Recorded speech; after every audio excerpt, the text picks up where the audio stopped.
Hey guys, first of all, thank you so much for enrolling in this course.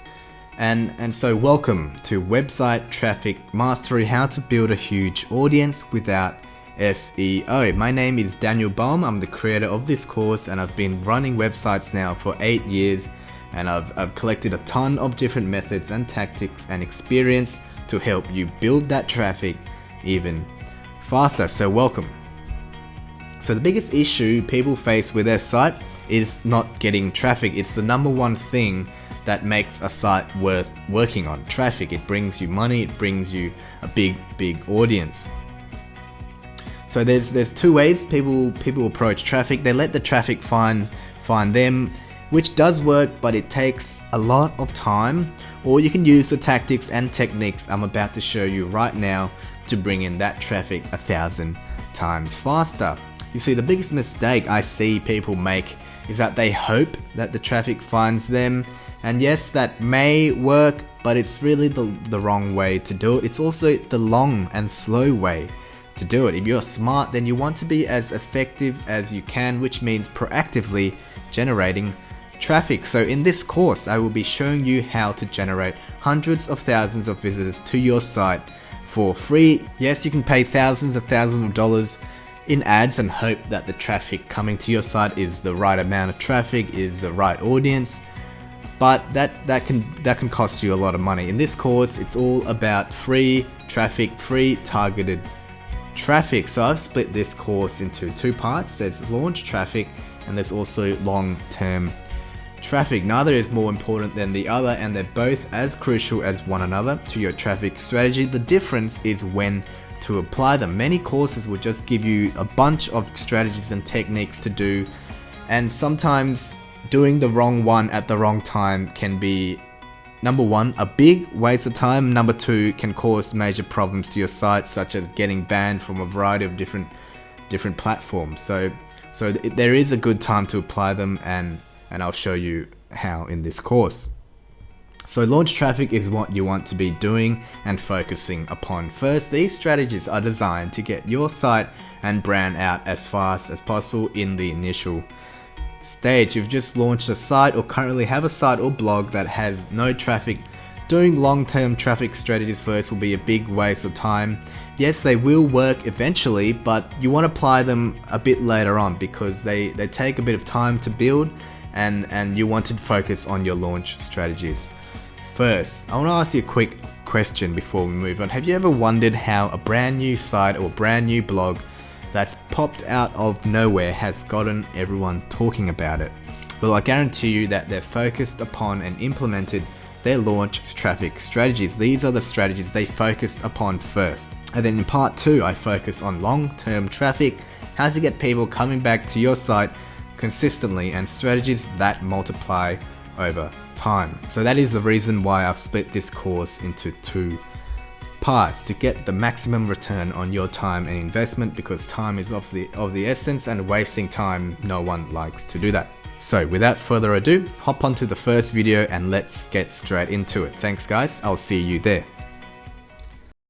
Hey, and welcome to the very first lesson of traffic generation, and in this video we are going to be talking about building relationships with other bloggers and the most important element of launch traffic.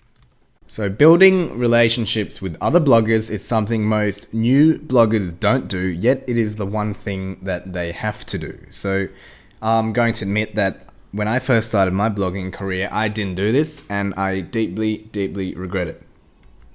So when people start blogging, their main focus is on writing. That's a good thing, but too much time spent on writing and not enough time spent on building relationships will take your blog forever to build a following. This is a true and tested method to building your brand, getting your name out there, and bringing in loyal and relevant traffic. So if you just write great content all the time, you will build traffic, but it's going to take much longer than if you just actively build relationships with other bloggers. So as tedious as it sounds, it's actually not hard at all, and let me show you how to do it. So the first step is finding and writing a list of the top blogs in your niche. If you haven't already done this, there are a few ways to do this. So Google is the first one. Simply just type into Google your niche plus blogs. So here I just typed in fitness blogs, and you're gonna get a list of the top blogs in that category. And even some websites will have a list of the 60 or a number must-read health fitness blogs. So these are great resources as well. And number 2, I've said this many times before, alltop.com. So it's a resource of bloggers in every single niche. Just type in your blog, and type in your niche, and it's gonna come up with a list of different blogs.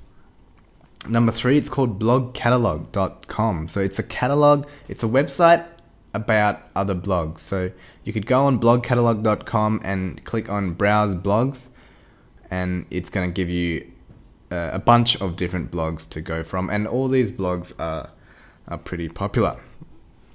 Number 4, it's something called semrush.com. And what this shows is once again, it's a list of the top blogs by keyword. So here I typed in travel, and it just shows you a list of the search results. So Adventurous Kate, travel blog, nomadic mad expenditure. So use those sites to gather a list of all the top blogs in your niche. You want to be looking for their social reach, how many comments they get on each post, and their domain authority and the owner's email, or if you can't find the email, a contact form. Domain authority can be found by typing in their domain into smallseotools.com/domain authority checker. And if that's a bit too long, you can just simply type in domain authority checker into Google. And I typed in Adventurous Kate from our previous result, and it showed a domain authority of 52.87, which is great, which is fine. As long as it's higher than your one should probably be very low. As long as it's higher than yours, then it's great. Put it in your list. So the reason for this is you want to spend the most effort where it counts. So start with a list of maybe 5 to 6 bloggers, as too many will be overwhelming and too little will mean less shares and a lower chance of successful relationships. Step number 2 is where the magic happens. So after collecting a list of all the top influencers in your niche, it's time to build a relationship with them. Much like any other successful relationship in real life, you want to start slow and have a long-term plan. So don't think they will share your content tomorrow. Pushing things too fast, you'll come off as spammy and even creepy. Take it easy, just like real life. So the best way to ensure that they notice you is to help them out with no intention of receiving anything in return. So this sets you up as an unconditional value giver, is what I call it. There are a few ways to become an unconditional value giver, and I'm going to share with you the best strategies for doing this. So step number 1 is blog commenting. So sign up to feedly.com and subscribe to the blogs that you have in your list. This lets you know when they've uploaded a new article. Feedly.com is an RSS feed, and every time a blog creates a new article, it will let you know. So every time they post a new article, read it, understand it, even write notes on it, and then write a comment. Make sure it is as valuable as possible.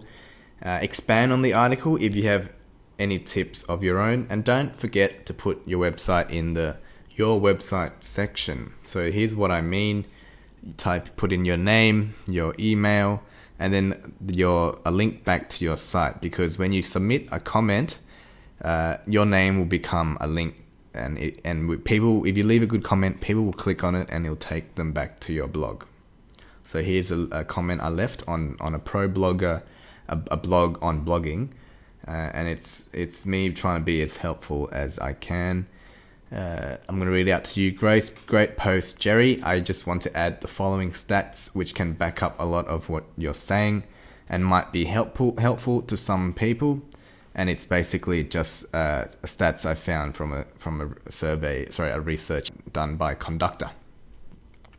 Strategy number 2 is to incorporate their content in your blog. So when you're writing an article, you want to reference something from another blog and link out to them. So for every 1,000 words you write, you want to be linking between 15 to 25 other websites that have influenced that particular article. So what I mean by this, so let's say you make a point in your blog and you want to back it up. So you could do something like, according to blogger name, the domain name, dogs respond better to rewards when, and the blue part is the link to their website. Or you could even just go ahead and do dogs respond better to rewards when, and link to the website with the point you're making. So let me quickly show you some examples of what I mean. This one person, his name's Neil Patel, he's an internet marketer. He's, in my opinion, the best at this. In every article, he's got a ton of links, and you should definitely follow him. So let's go with this one and see if he has any links. So let's scroll down now, and instantly, at the very beginning, he's got a link out to another blog. Actually, that's an internal link. He's linking to himself, to another blog that he owns, but it's still a different blog to this one. Double your blog search traffic. Well, that's an internal link to the same website. Let's see here. Here you go. Here's the first link to an external blog, Content Marketing Institute. So you know that if Neil Patel does it, one of the best bloggers out there, then you know that it's effective. So every time he links out to someone else, he's going to be sending them an email or shooting them a tweet saying, "I've mentioned you in my blog, sorry." And literally in every paragraph, he's got at least one link. So let's open another article. This strategy is extremely effective, especially if you're just starting out. So let's pick another article. Let's go with the beginner's guide to writing a data-driven post. There you go. Instantly, he's got a link, another link, another link, another link. So you don't have to do it as much as Neil Patel. He does it extremely well, but do it whenever you can. Whenever you provide data, back it up with a link to someone else's blog, or you could even do a quote. And it's an extremely effective way to getting your name out to another blogger and getting yourself known. So Neil Patel is amazing at it. So like I said, every 1,000 words or so, you're going to be wanting between 15 to 25 links. That's the realistic benchmark. You know, some people will try and do 50 links, which will just jumble up your blog and make it essentially useless. So a very, very effective strategy. And then once you've done that, send them so every blog you link, you want to send that blogger an email with a subject line, "I linked your blog in our article," and the template will be something like this. "Hey, blogger name, I absolutely love your blog.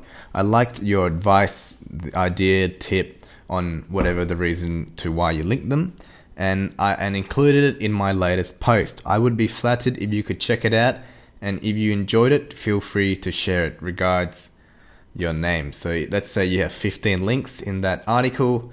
You could email it to those 15 bloggers, and you're sure to get at least a few shares from that, as long as your content is relatively good. Another method of contacting the bloggers is when you share it on social media. Let's say you tweet it or you're sharing on Facebook. Tag them in your post so they can see you've mentioned them in your article. Second way is to implement their advice. So let's say you have a travel blog and you've been following advice from another travel blog or another blog similar to yours on how to monetize that blog, for example. Then you implement what they're teaching and see what the results are. And then once you've done that, shoot them an email or share it on social media and let them know that they've helped you. So this is a little ego boost. Everyone loves helping other people, feels good. It just makes them look good, whilst at the same time they feel good that that what they're doing is helping someone. And then in your email template say, hey, blogger name, I absolutely love your blog. I read this whatever article you read and decided to implement it, and here are my results. Keep up the good work. All the best, your name and your website. And you'll find that a lot of them will want to share their advice, because people like knowing that what they're teaching is working, and they want other people to know that what they're teaching is working. So this is another very good tip. And then when you share it on Twitter, for example, you could try the tip from, if they've got Twitter, tag them in, and here are the results, and enter your results, or have a link to the website where the results are. Strategy number 3 is to include them in a list. So here's a quick way to get your article reshared. Build a list of the top influencers in your niche and explain why they're in the list, and include 3 of their best articles. So I actually learned this from Michael Dunlop from incomediary.com, and it's a great tip. So here's an example: 25 solo female travel bloggers to follow in 2015, and it's just a list of the top blogs that you could recommend to your audience. And then once you've written the article, you can email each blogger individually or contact them on social media saying you've mentioned them or you've included them in your list. Again, it's a little boost to their ego, which will go a long way for you, because people love being recognized. Doesn't matter if you're Bill Gates, or if you're the guy selling chicken on the side of the road. People love being recognized. It's just a survival thing, I think. So it's great little tip.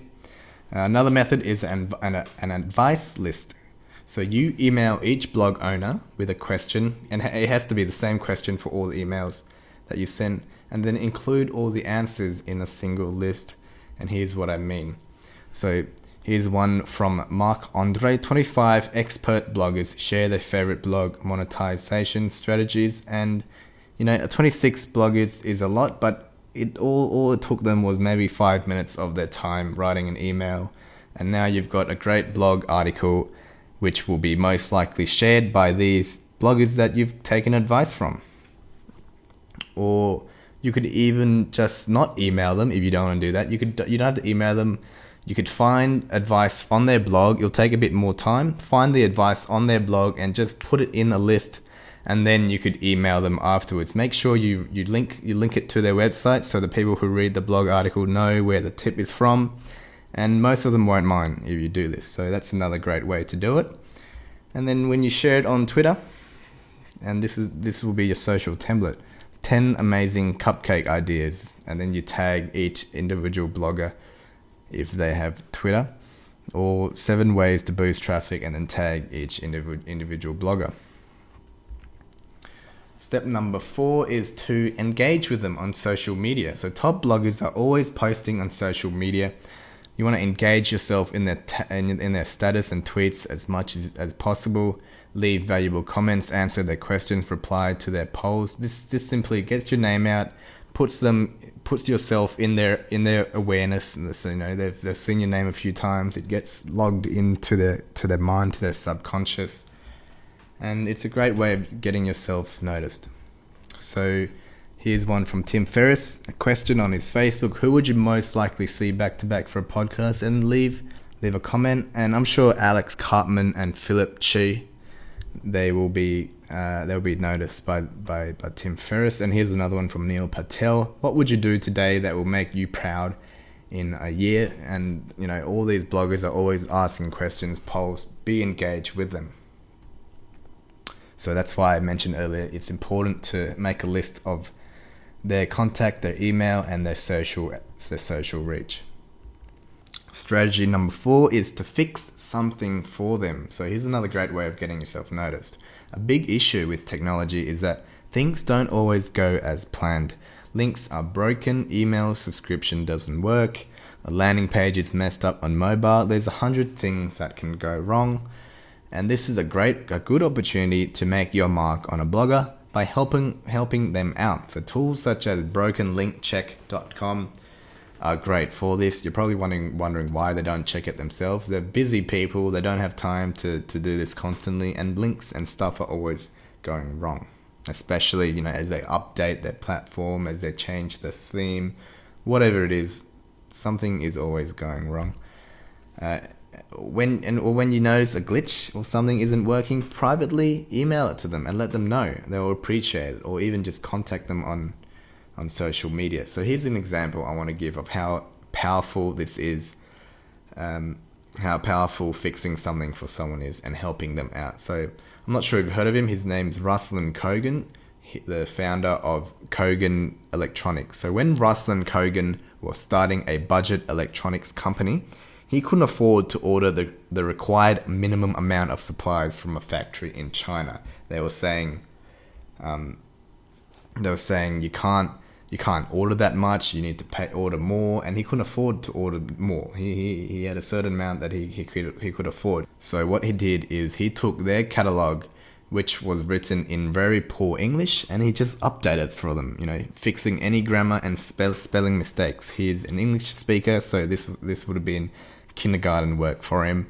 And what happened was this impressed them so much that they let him order lower than the minimum amount, and then they even gave him a discount. So all he did was spent an hour fixing the catalog and changing the grammar and the spelling, and it wasn't hard for him at all, and they appreciated it so much they reduced the minimum amount and even gave him a discount. So this is unconditional value giving. It goes a long way in business and in blogging especially. Strategy number 5, interview them. So setting up an interview with an influential blogger is a great way to help them warm up to you, increasing your chances of a guest post and them sharing your material. And you're no longer another blogger. To your audience and to their audience, you two are now associated with each other simply through an interview. You guys are now friends. Plus, you never know what opportunities will present themselves for you just through this relationship. And you'll be surprised how many bloggers would love to do an interview. They love getting their name out, and it doesn't take much effort for them. They don't need to prepare anything. They just have to answer some questions, and it doesn't take long for them at all. And it's a great way of getting your name out, getting known, and building a relationship. So let's just quickly go over what questions should you ask. If it's an email interview, you want to have a list of 7 to 10 questions. Nothing less, nothing more. And asking them about their background, about their blog, and any questions that you genuinely want to know. What you want to know is exactly what your audience wants to know as well. So what do you want to find out about them?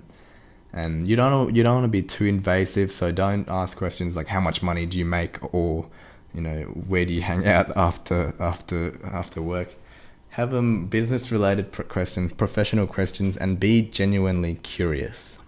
So by taking the time to do these things a bit every day, you'll build up a beneficial relationship with other bloggers. This will get your name out, associate you with other successful blogs, and it gives you massive social proof. So I hope you guys enjoyed this video.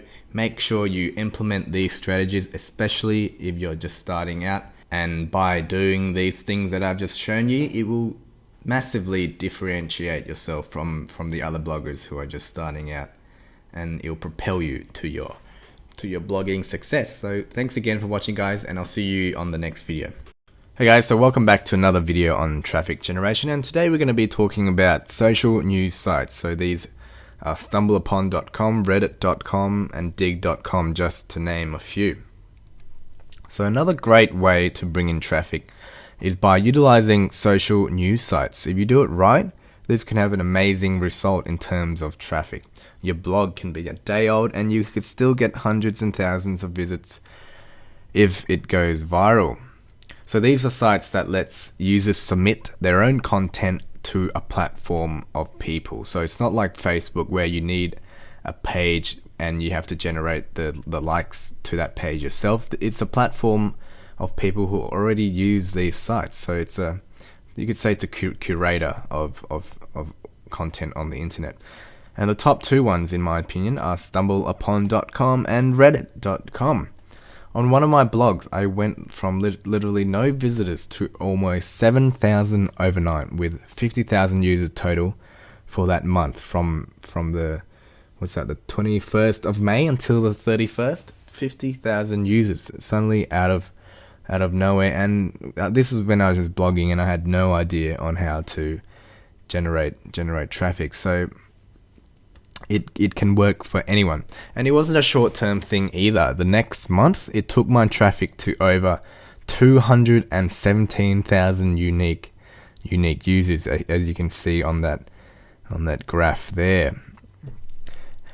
And even to this day, I get just under 100,000 visitors monthly, and I haven't touched that blog in a year. It's just there on the back burner, collecting emails and advertising revenue. And it's the same. It's coming to that same article that I posted 2 years ago, and all that traffic came through social news sites. However, you can't just write a blog article and hope it goes well. There are certain elements you have to focus on that will improve your chances of your articles going viral and being popular on these sites. So the first thing you have to focus on is obviously good content. This is the number one element. Without good content, the chances of your post going viral is extremely slim. So how do you know what good content looks like?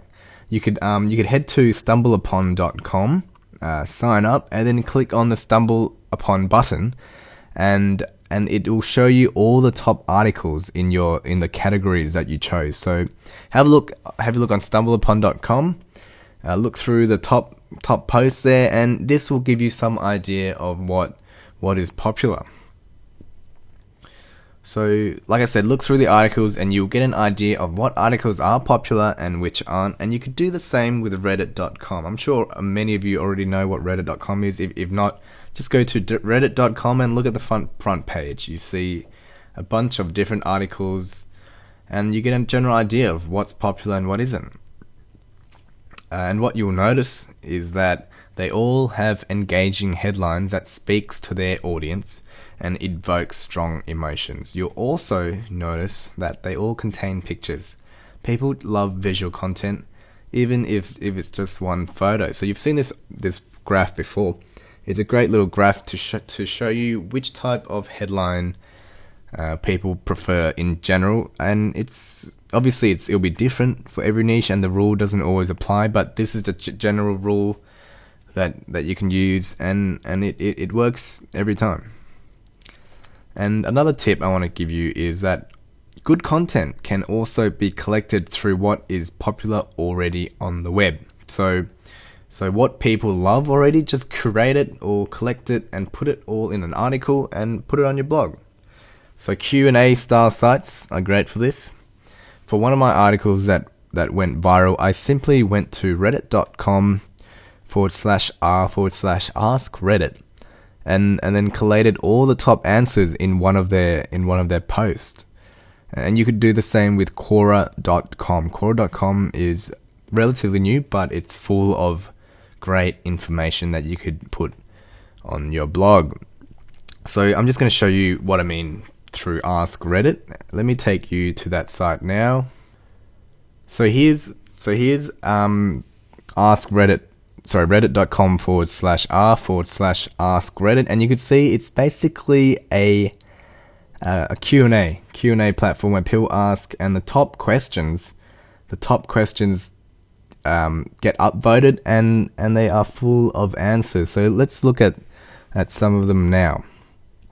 So look at the top one. What is one sentence that people in your hobby understand but sounds like gibberish to everyone else? This is a great article, and basically you could just click on the comments. It'll take you to the comment section, and what you should do is sort by best. You could either do sort by best or sort by top, but I like sort by best, and you could look at all the points they get, and this gives you an idea of the top answers that people like. And the top answers that people like is what people would want to see in your blog. If I don't understand a lot of these because it's a very unique, they're very unique answers to each hobby. But let's I'm gonna show you another one. I'm just gonna search here, chilling quotes.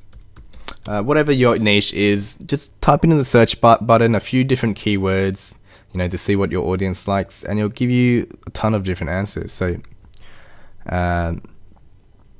sort by relevance. I'm going to do sort by top and see what it gives me. Sort by top. 31 chilling quotes. Actually, I'm going to take out the chilling quotes and just type in quotes. Oh, that's my problem. I need to limit.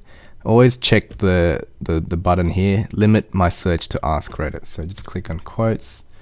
Search what quote always gives you chills. So this is actually what the thread I used to collect all the top quotes, and I just put it all in one post, and it was extremely popular. Millions of views to this blog article alone, and all I did was go to this thread and collected all the top quotes, and the top quotes that get upvoted is what people would want to read. So it's a perfect way of finding something that your audience loves and something that is popular, so you could share it around on these social news sites. So some of these are great. I just collected each one from, you could look at the points. So the top ones I collected and just put it all in one list. So numbers 1, 2, 3, 4, 5, and I said 30 top quotes that will give you chills. That was the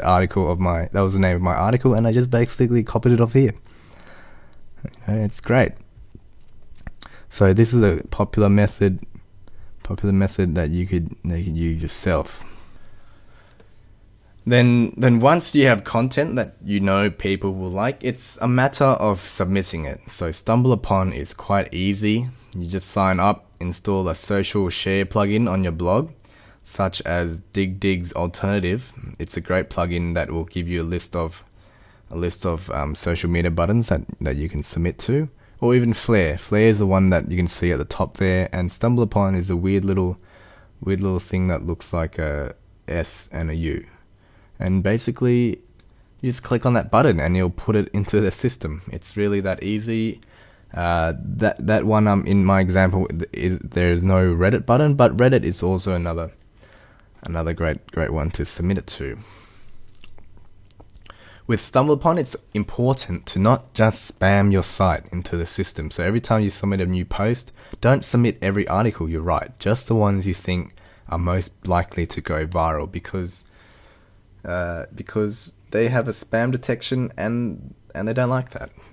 Quite simply. You want to stumble upon, you want to click that button on other sites, not just your own, so you don't come off as a spammer. So every one of your articles that you submit 3 other sites, and keep a list of those sites so you could keep submitting their articles, so it doesn't look like you're gaming the system. So a lot of blogs have the share buttons on the side where you could submit it to StumbleUpon, or you could just copy the article link and go to stumbleupon.com and manually submit it that way if the blog doesn't have the social share buttons. So yeah, like I said, another great site to share your articles on is reddit.com. It's got hundreds of subpages called subreddits, and it covers every single category known to man. Literally every category you could think of, there's going to be a subreddit on it. Yeah, and there's one for every niche. So the trick to having success with Reddit is not just having unique and relevant content, it's also timing. That's the big thing I found. Timing is everything. As you can see, the majority of Reddit users are from the USA, so the optimal time to share your articles are evenings in the USA, afternoons for the weekends. This is when most people are online. So Reddit works through an upvoting system. So the more people online when you submit your article, the more people see it, and the more visitors you get, and the more upvotes you'll get.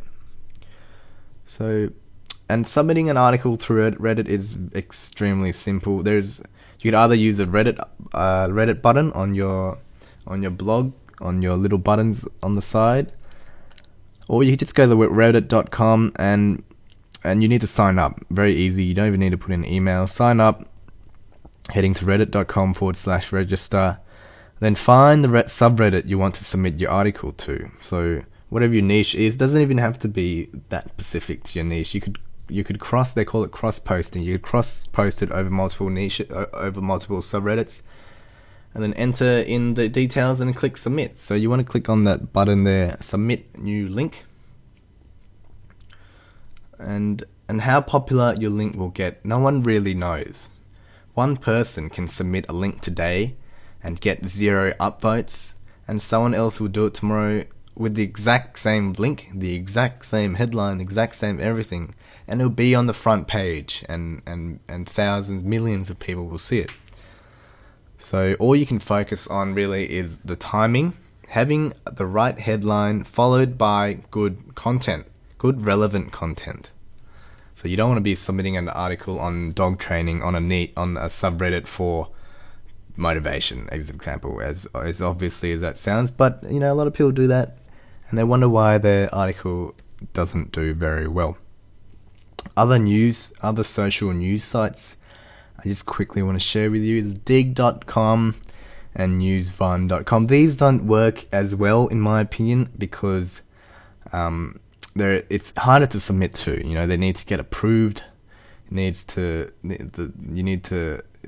harder, basically. It's not as easy as stumble upon a Reddit. So use these if you want. Nothing wrong with it. They get a lot of visitors themselves, but optimize your articles for stumbleupon.com and reddit.com. These are the two big ones that can bring you instant traffic, literally overnight, and it'll keep bringing you traffic 2 years later, like with StumbleUpon. So I recommend using social news sites to increase your traffic, and I hope you implement these, as they do work. They still work, and they will keep on working. So I hope you guys enjoy that video, and I'll see you in the next one.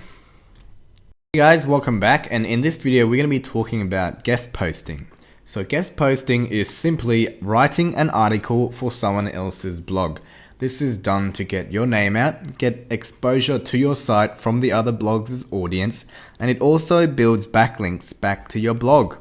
It's a tried and tested method which works extremely well even to this day. So the first and most important step is to find relevant blogs that accept guest blogging. A majority of blogs love guest post because it sets them up as an authority and it saves them time. So how do you find these guest post accepting blogs? There are a few ways. First way is simply google.com. Google is the best place to start. So simply head to Google and then search with one of these 6 keywords. So first one is your keyword plus write for us. Second one is your keyword plus submit guest post. Third one, your keyword plus guest post opportunities. Fourth, your keyword plus guest post. 5, your keyword plus guest author. 6, your keyword plus become a contributor. So enter any of those keywords into Google and you'll get results like this. So I typed in photography plus submit guest post, and there you have a list of the websites that accept guest post, and there's going to be many blogs where they have a curation of guest posts already done for you, like the top one there. Here's another one I did for photography plus write for us. Here's 6 results with a few different opportunities, and you'll notice that what comes up, they're all pretty similar blogs. There may be a few variations, but they're all pretty similar what the results are. So like I said, the results will be similar with each variation you use. You want to use a spreadsheet like Excel, or you could have a free one such as Google Drive. And you could even write it down on a piece of paper if you want, and then write down the name of the blogs and make a list. Method number 2 is we're going to be using Twitter. So due to its nature of sharing links, Twitter has a goldmine of potential guest posting links. Most blog articles on the internet are shared on Twitter, so why not utilize that fact? So when someone writes a guest post, that blog will most likely share that on Twitter plus something mentioning that it is a guest post. So you're going to be taking advantage of that by simply heading to Twitter and searching for your keyword plus guest blogging. Let me show you what I mean. Okay, so now that we're on Twitter, go up to the top right hand corner of the search bar, and I've done this before. I'm just going to type in fitness plus guest blogging and click search. And what I'm going to find is that there are a few articles suggesting that they take guest posts. So let's have a look. Here's one. You don't have to be a fitness expert, mom, or have any blogging experience to guest post for us. That's one. Are you a blogger? Want to share your work? That's 2. I'm looking for guest blogging in the fitness health community. No, that's someone who wants to guest post, so that's not 1.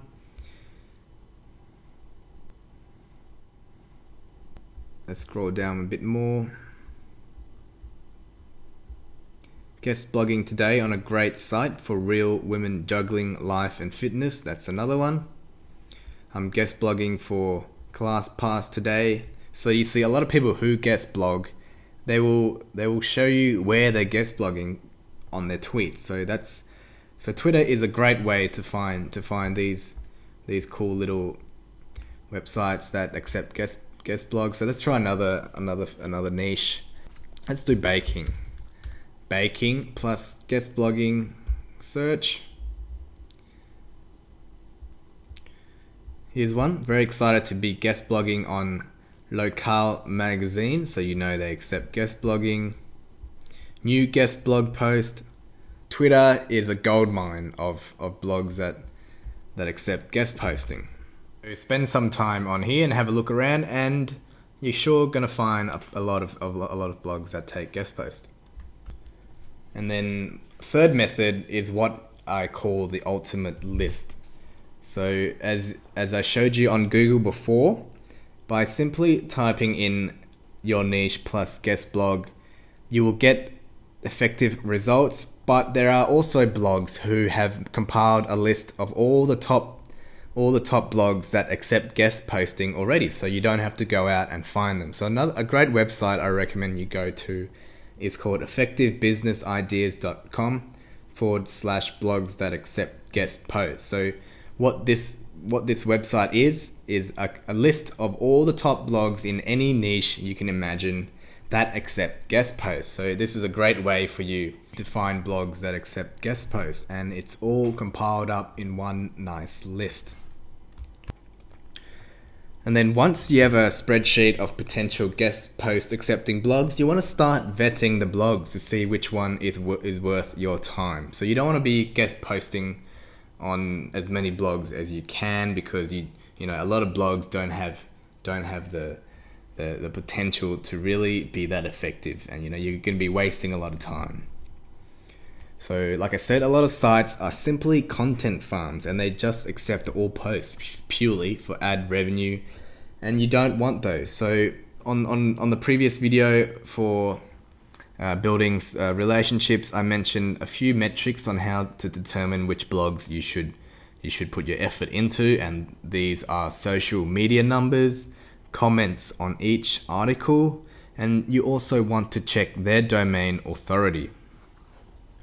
And then once you have a spreadsheet of potential guest post accepting blogs, let's move on to how to actually get your post on there. Before you expect other people to let you guest post on their site, you must have some content already written for them to check out your work. This means great articles on your blog. This shows site owners that you're passionate about the subject, you have experience writing, and they know what to expect. So imagine someone's applying to guest post on your blog. You're obviously going to want to see what they have written before, and you want to make sure that their content is actually good and their writing style matches your site.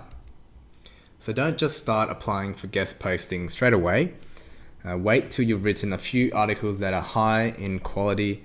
It's important to be writing well in the beginning of your blog so you have a list of great content. So this is my number one mistake when I first started writing. I was just putting whatever on there, not caring about how valuable and how well I was writing, and just making sure I have content. You don't want to do that. You want to be starting writing well from the very beginning.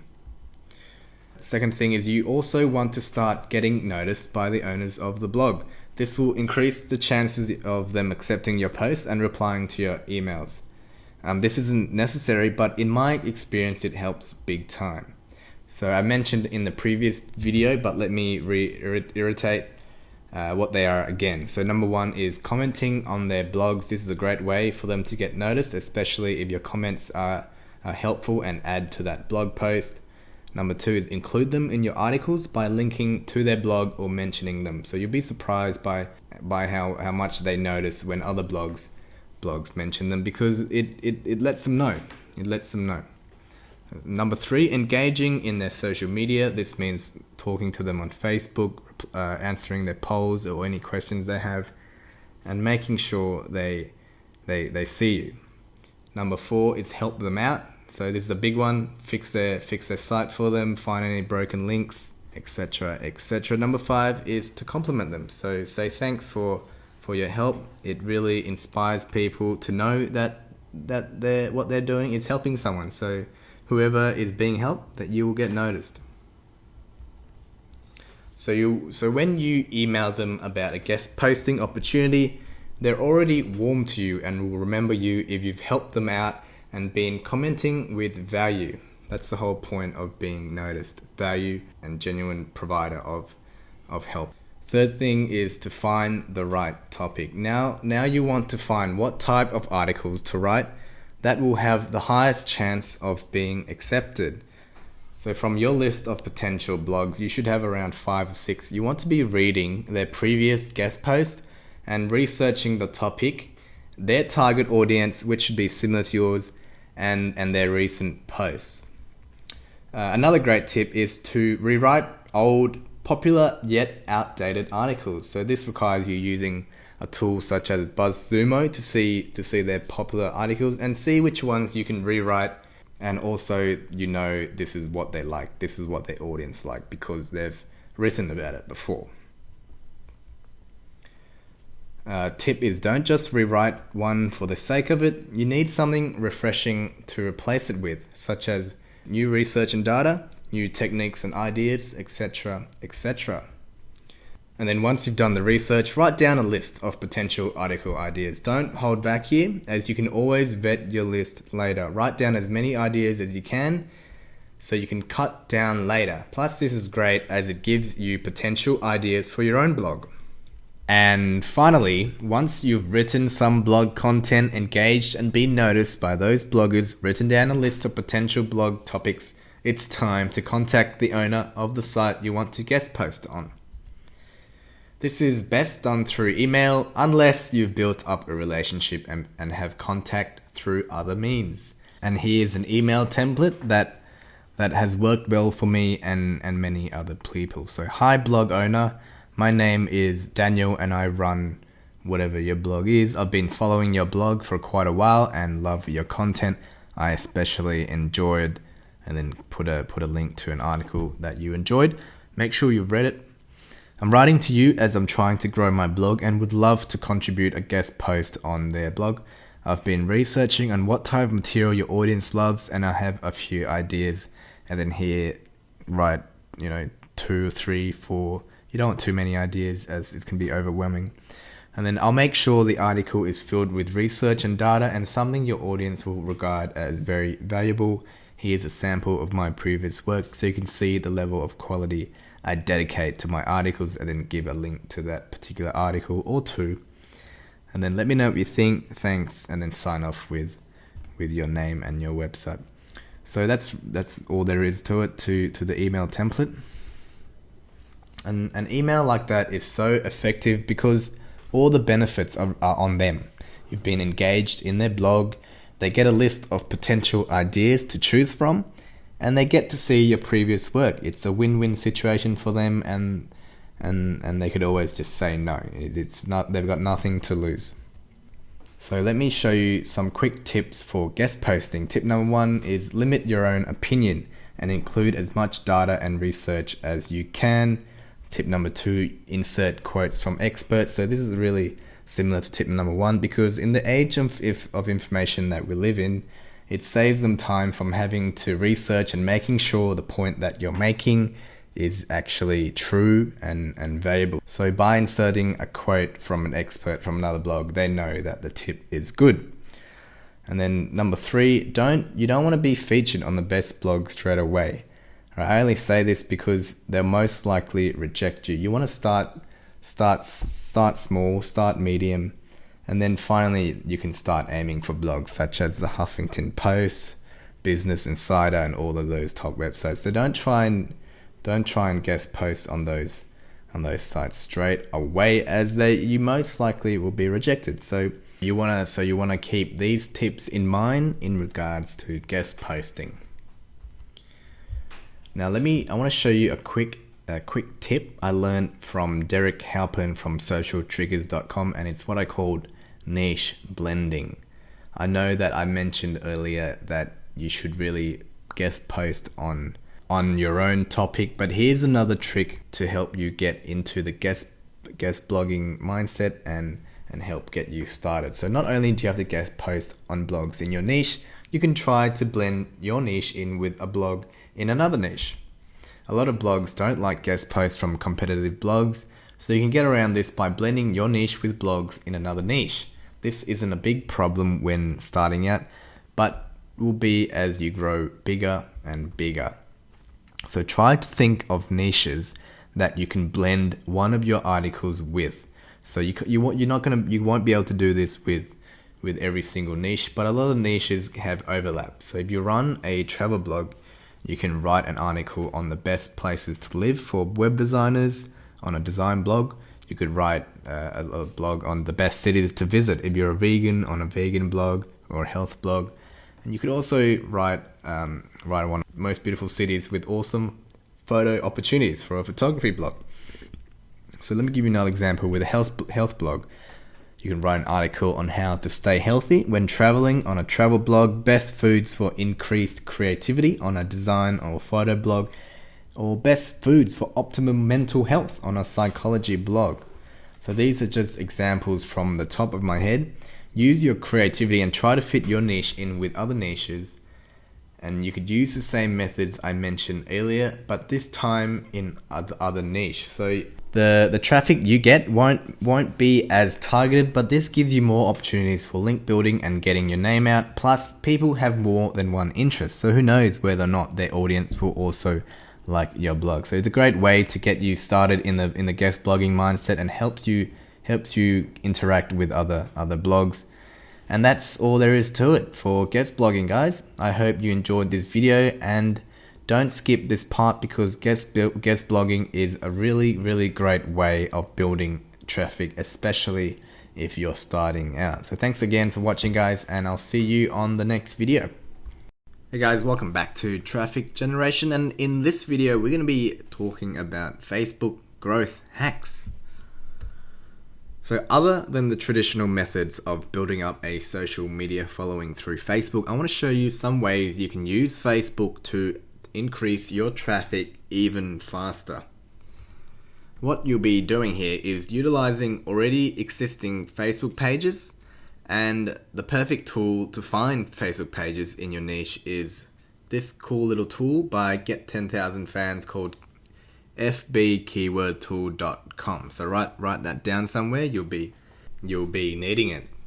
So there's going to be a total of 3 ways I'm going to show you how to exponentially increase your traffic through Facebook. And the first way is what I call buying Facebook pages. So when I built my entertainment blog, one of my buddies suggested that I buy a pre-existing Facebook page with a ton of followers, so then I can share my content there. I thought this was a genius idea. Why haven't I thought of this already? So I did a bit of research, wrote down a list of potential pages I could buy, and started contacting the owners. I first messaged them with cool, relevant content for that particular page that they can share. And then I asked them questions regarding their page and how they built it. So what I was doing here is essentially making friends with the owner. This lets them know that you're not a scammer, you're a real person and can be trusted. Then after about a week or so, I messaged them asking if they needed any help with admin stuff or if they were willing to sell the page to me. So they're on Facebook. There are a lot of people trying to scam you for their page. I get messages all the time from people who want me to add them as their friend. And I think what they're trying to do there is hack my account so they can hack my Facebook pages. So there are a lot of shady hackers out there trying to take over your page. So it's important to make sure you build trust with the owner. And then once I did that, luckily the owner was willing to sell at a certain price, and I bought it off him. He was a school kid, pretty old school kid, about 17, 18, who got lucky with a page he built, and it went viral. So for $300, I bought his 300,000 plus followers, which is amazing. I then began sharing my website on the page, and after about a week, one of my links actually went viral and sent over 1 million visitors to my site in under a week. That crushed my site, so I had to quickly upgrade it. But it was a great way of generating traffic. So here's some things that you should look for on a page.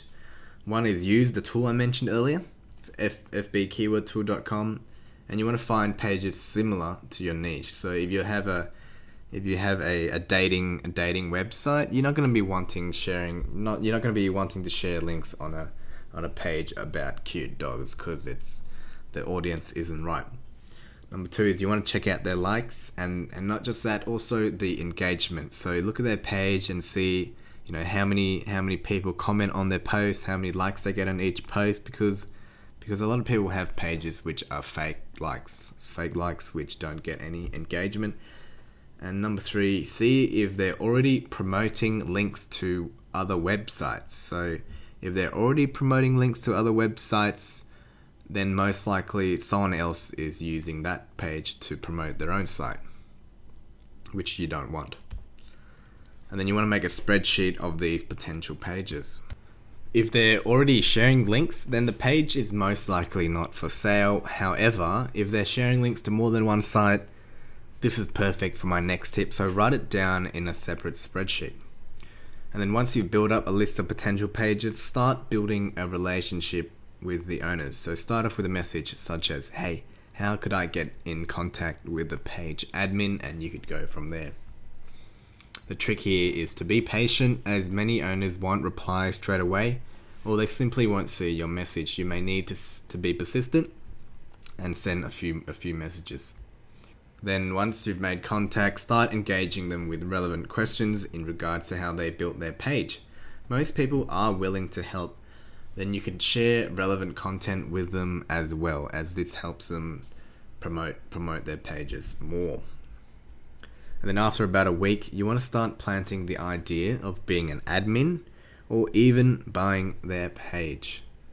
Building trust is necessary because, like I said, there are a ton of scammers who want to rip people off and steal their page. You want to come off as a real person and make sure you use your main profile for doing this. So don't create a brand new profile to message them, as that can look a bit suspicious. And then once they're willing to sell, I recommend you use an escrow service to help you with the exchange, as it's much safer depending on your level of relationship with the page owners. A good escrow service is viralaccounts.com/escrow. And what they do is once they receive the payment for that page, you send the money to them. They will then pass on the page ownership to you. Just a quick word of warning. Buying other pages is against Facebook's term of service, so be careful when you do this. but if you do it right, the payoff is worth it, and it will dramatically improve your site's traffic. So method number 2 is what I call buying link shares. So if you're having trouble with buying pages, you can pay a page to share your content for you. So remember the pages that were sharing multiple links that I asked you to write down? Well, this is where they come in handy. Since they're sharing links to multiple sources, they are more likely to accept payment for sharing your link too. So don't offer payment straight away. First, ask them if they would like to share your link for you. So, hey admin, I'm a big fan of your page and love the content you share. I just want to share a link from my site that I think your audience would love, and then insert your link. If you can share it with your audience, I would be honored. Be transparent that it is your site, because if they don't want to share your link, you can then offer a sum of money to share it, and it won't seem like you were trying to trick them into sharing your content in the first place. So it's all about trust here. But you'll be surprised by how many people are willing to help you. It doesn't cost them anything, and it's an easy way for them to make some extra money. This is a great way to get exposure to your site, as the traffic you get will be very targeted, and it saves you time from building that traffic naturally. It costs a bit of money, but it's beneficial in the long run. And method number 3 is what I call the Facebook ads plus page share swap. So this method involves a bit of Facebook advertisement, but don't worry, it's not going to cost that much. The goal here is to advertise your page so your number of likes reach a certain number. Then you can begin with page share swaps with other pages.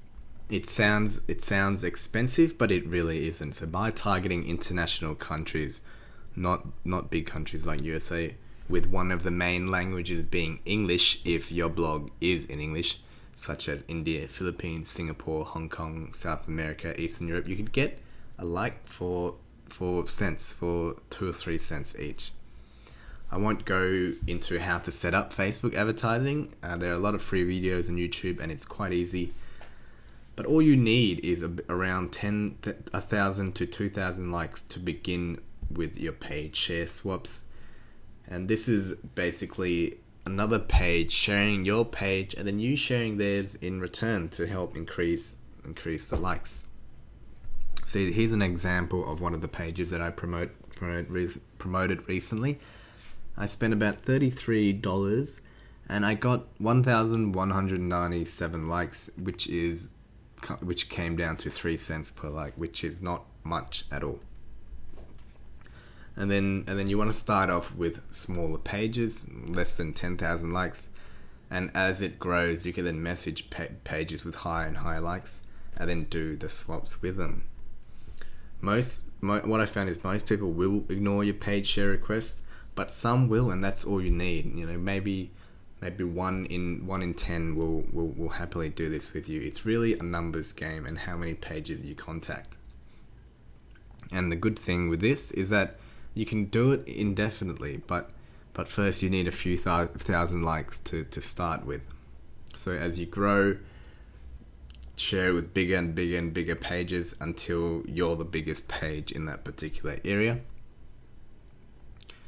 And then also you want to be sharing valuable content on your page, which will increase the chance of someone liking your page. So on your own page, don't just leave it and not have any shares, any updates. Keep sharing links that are popular. So when people like it, their friends will see it, and this will also increase the amount of likes you have. A quick tip is don't just be sharing content from your own blog. Use tools like buzzsumo.com and topsy.com to find content that people already love, the ones with a lot of shares already, and then share those. The tools let you see which articles have the highest shares and engagement, which will increase your page like, as when people share a link from your page, their friends and audience are exposed to your page as well. So that's another good tip. So that's really all there is to it, guys. Let's quickly recap what I just said. So the first step is to buy existing Facebook pages similar to your niche and sharing your content there. Second step is contacting pages to share your link or even paying them to share your link for you, exposing your blog to their audience. Number 3 is promoting your page to a certain level, and then contacting pages for a page share swap. So I hope you guys enjoyed that video and found it useful, and please use these methods, as they are very, very effective in generating traffic. Hey everyone, welcome back to Traffic Generation, and in this video we're going to be talking about how to create killer content. So this is the first video of the long-term strategy, and this is a very, very important step. So let's get into it. So I've decided to include this video in traffic generation because it is an important part of generating traffic. No matter how many tricks and tactics you employ, it just won't last unless you have valuable content to make people come back over and over again and to entice new visitors. So the first thing to do is find out what kind of material is popular in your niche. It'll be different for each niche, so you're going to need to do some research with other popular blogs. And how do you find other blogs in your niche? I've got the perfect tool for you. So it's called alltop.com. This is my favorite blog search tool, as it's just so easy. So let's pop over to the site right now, alltop.com. Okay, so once you enter alltop.com, this is what you're going to be presented with. So what you're going to do now, simply go to the search bar and type in whatever niche your blog is in. So for example purposes, I'm going to type in baking, the baking niche. So you're going to get results, and just click on whatever yours is. And then you're going to get a list of all the top blogs in your niche. So let's as an example, let's take this one, Bake or Break. Okay, looks like a good blog. Copy the domain URL, and what you're going to use next is called buzzsumo.com. Oops. Not BuzzSumo. BuzzSumo.com. So this is what it's going to look like. Once there, just enter the domain of the blog you want to analyze and click go. It's free to use, but it's going to limit you to the top five articles of that blog, which is fine. That's all you're going to need. So once there, you can see which articles perform the best. So with this one, chocolate chip cheesecake with brownie crust. That's a very good title. Makes me want to click on it. So look over to the right hand side, and you can see the total shares for each article. So it splits it up into Facebook shares, LinkedIn, Twitter, Pinterest, Google shares, and this helps also because you know which social media is best for your niche. So obviously LinkedIn is not good for this niche. Pinterest is probably the best in this baking niche. And there you go. Here are all the top articles from this blog, perfect for analysis. Another tool you could use is called socialcrawlytics.com. So you're going to need to sign in with your Twitter account, which is free and easy to register with. Once you sign in, you're going to be brought to a page that looks like this. So go back to that domain, copy it again, come back to this page and just paste it in there. Click on yes, crawl other subdomains, and leave the crawl depth at 2. And click forward, scheduler, don't need to do that. Don't need to do that either. And then click start scan. So it's going to take some time to analyze the whole website, but this is one I did before for ProBlogger.net. So as you can see, it shows you all the total shares for each article, and how much it is for each particular social media platform. So sometimes it might not load straight away, so you need to go to the reports tab and choose it on the side there. Another thing is that social analytics, they give you a certain number of credits. So that goes towards analyzing a website, and it updates every week. But what you can do is click on request extra credits, and you could tweet their tweet for them, and they're going to give you an extra 1,000. So that's another way to do it. Now that you have a collection of all the top articles in your niche, what we're going to do now is analyze them. Okay, so when you're analyzing these articles, note to yourself these areas. Area number 1 is the word count. So how many words are in the article? 2, are there any images or videos used, and how often is it used? 3, do they back up their claims with any data or research? Number 4, what is their tone of writing? Is it layman's or is it professional? And number 5, how is it structured? So it's important to analyze these blogs in your niche, as each niche has a different audience. But I want to go through a list of rules which apply through all different topics. So number 1, quality versus quantity. So it's hard to say which one of these is more important, because both are equally crucial to a successful blog. An amazing blog post once a month will take you forever to build a following.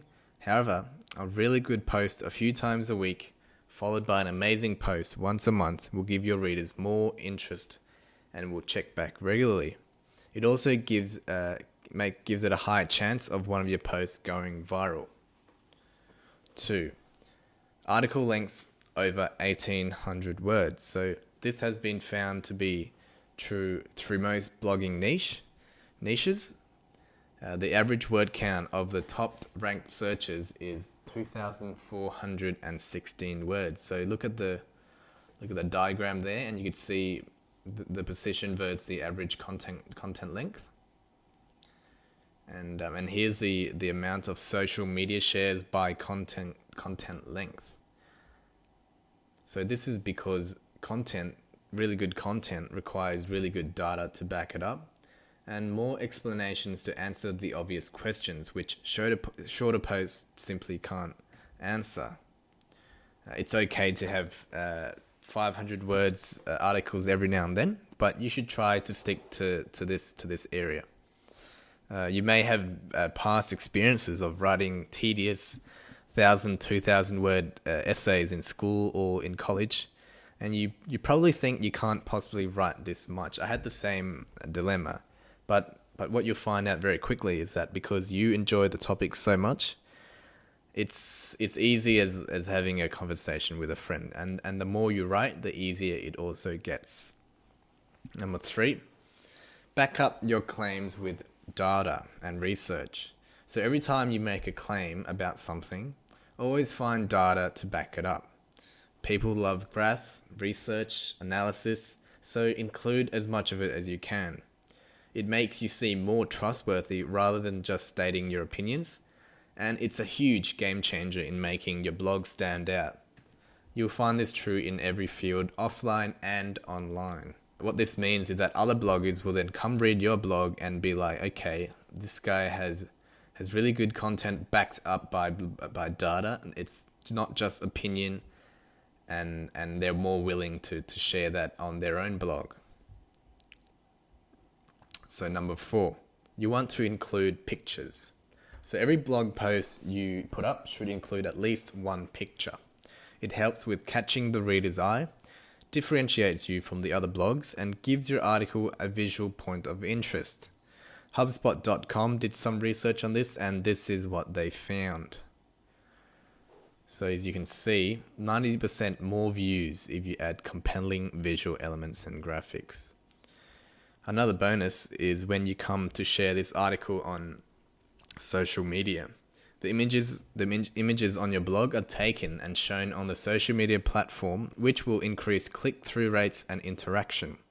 So look at these 2 examples right now. Which one of these would you be more willing to click on?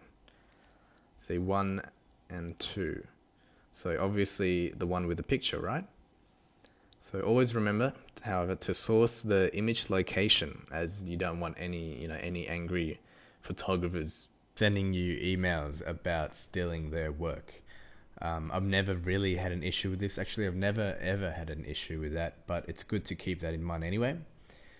And that's it for this video, guys. I hope you employ what I've taught you in here, and it's not only is this a good video for writing articles, it's important to keep this in mind in terms of generating traffic. So thanks for watching, and I'll see you guys on the next video.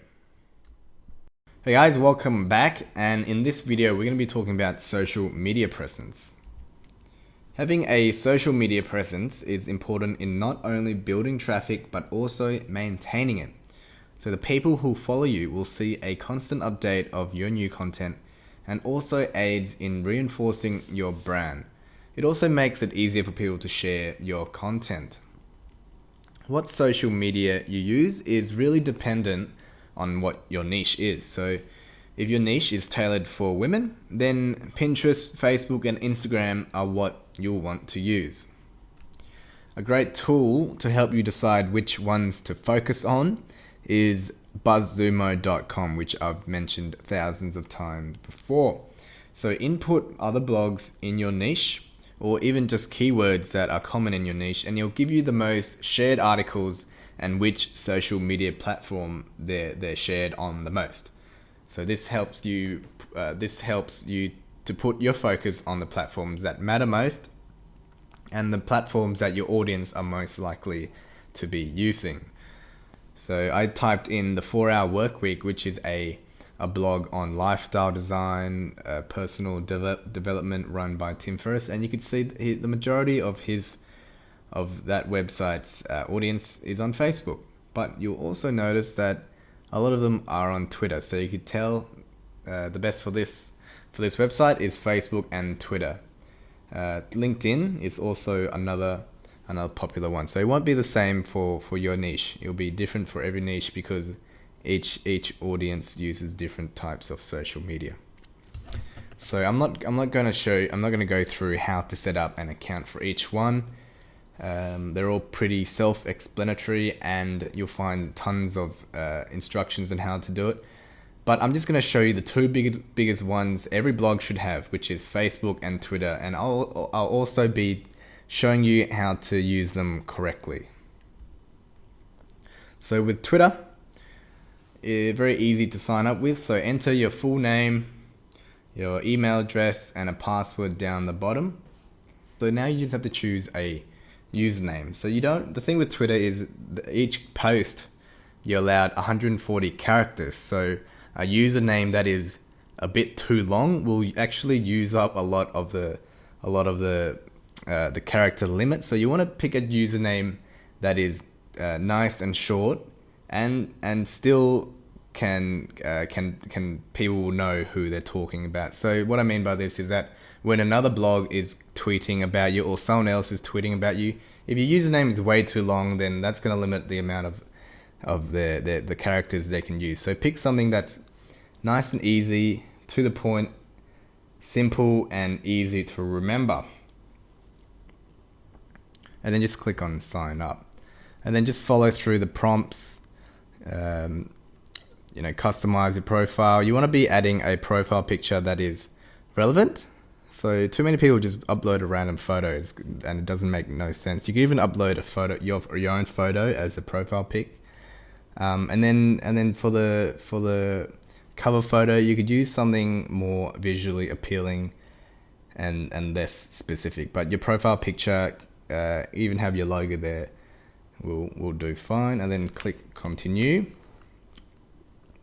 And then once that's all done, head to your email, confirm your account, and your Twitter is set up. It's really that easy. Set up your bio, tell people what you're about, what your blog's about, what your site's about, and don't forget to also put your website URL in the website section. So let me give you some tips on how to utilize Twitter properly. Every time you write a new post on your blog, you're going to want to share it with your audience.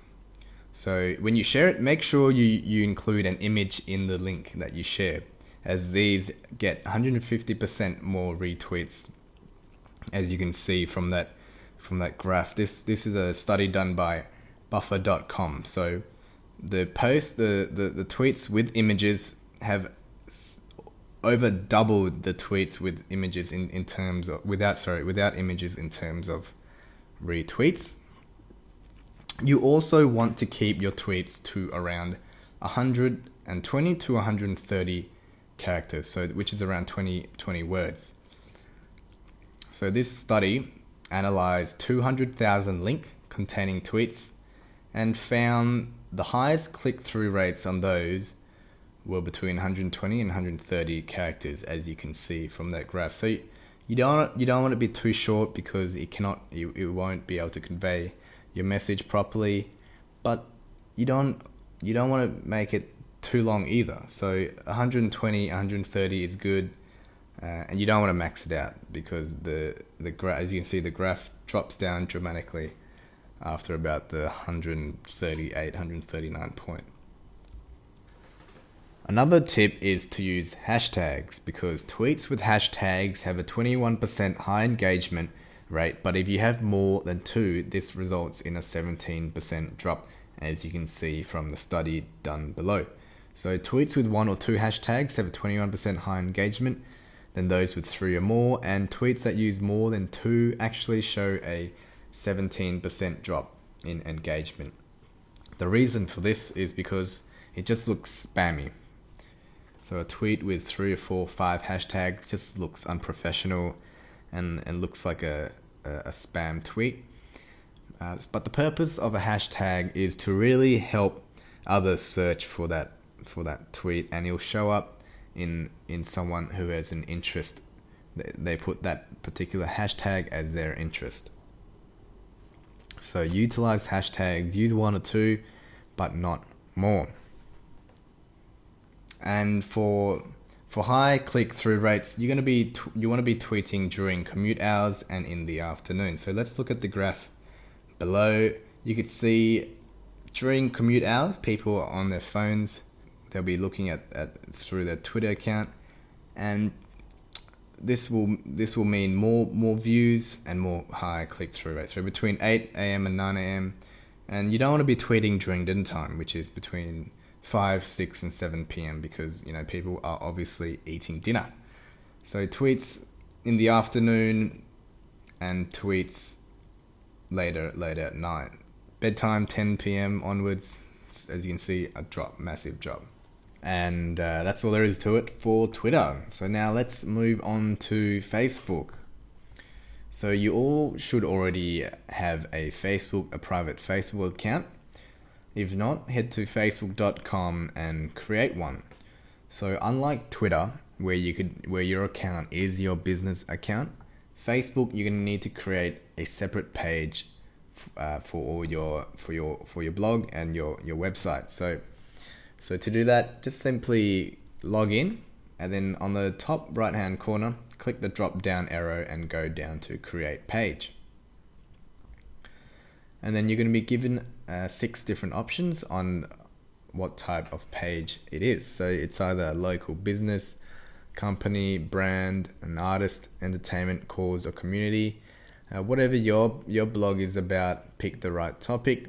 An example, I'm going to choose cause and community, and then simply type in your blog title or your blog name.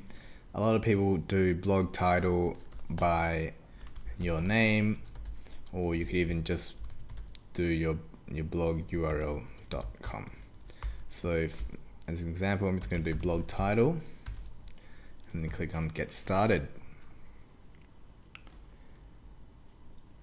Wait for it to load, and then here you're going to be typing in whatever your blog is about. This is a page for whatever, and then you want to put in your blog URL in there, and then pick a Facebook URL as well. Blog title, click on save info. Blog title is taken, okay. Save info. Then you're going to be uploading a profile picture. Here you could put in your logo, or what a lot of people do is just put in a picture of themselves. It gives it a more personal touch. Once that's done, click next. I'm just going to click skip here.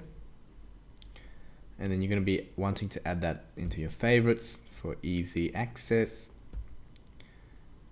And the next step is preferred page audience. So what is your preferred audience? USA.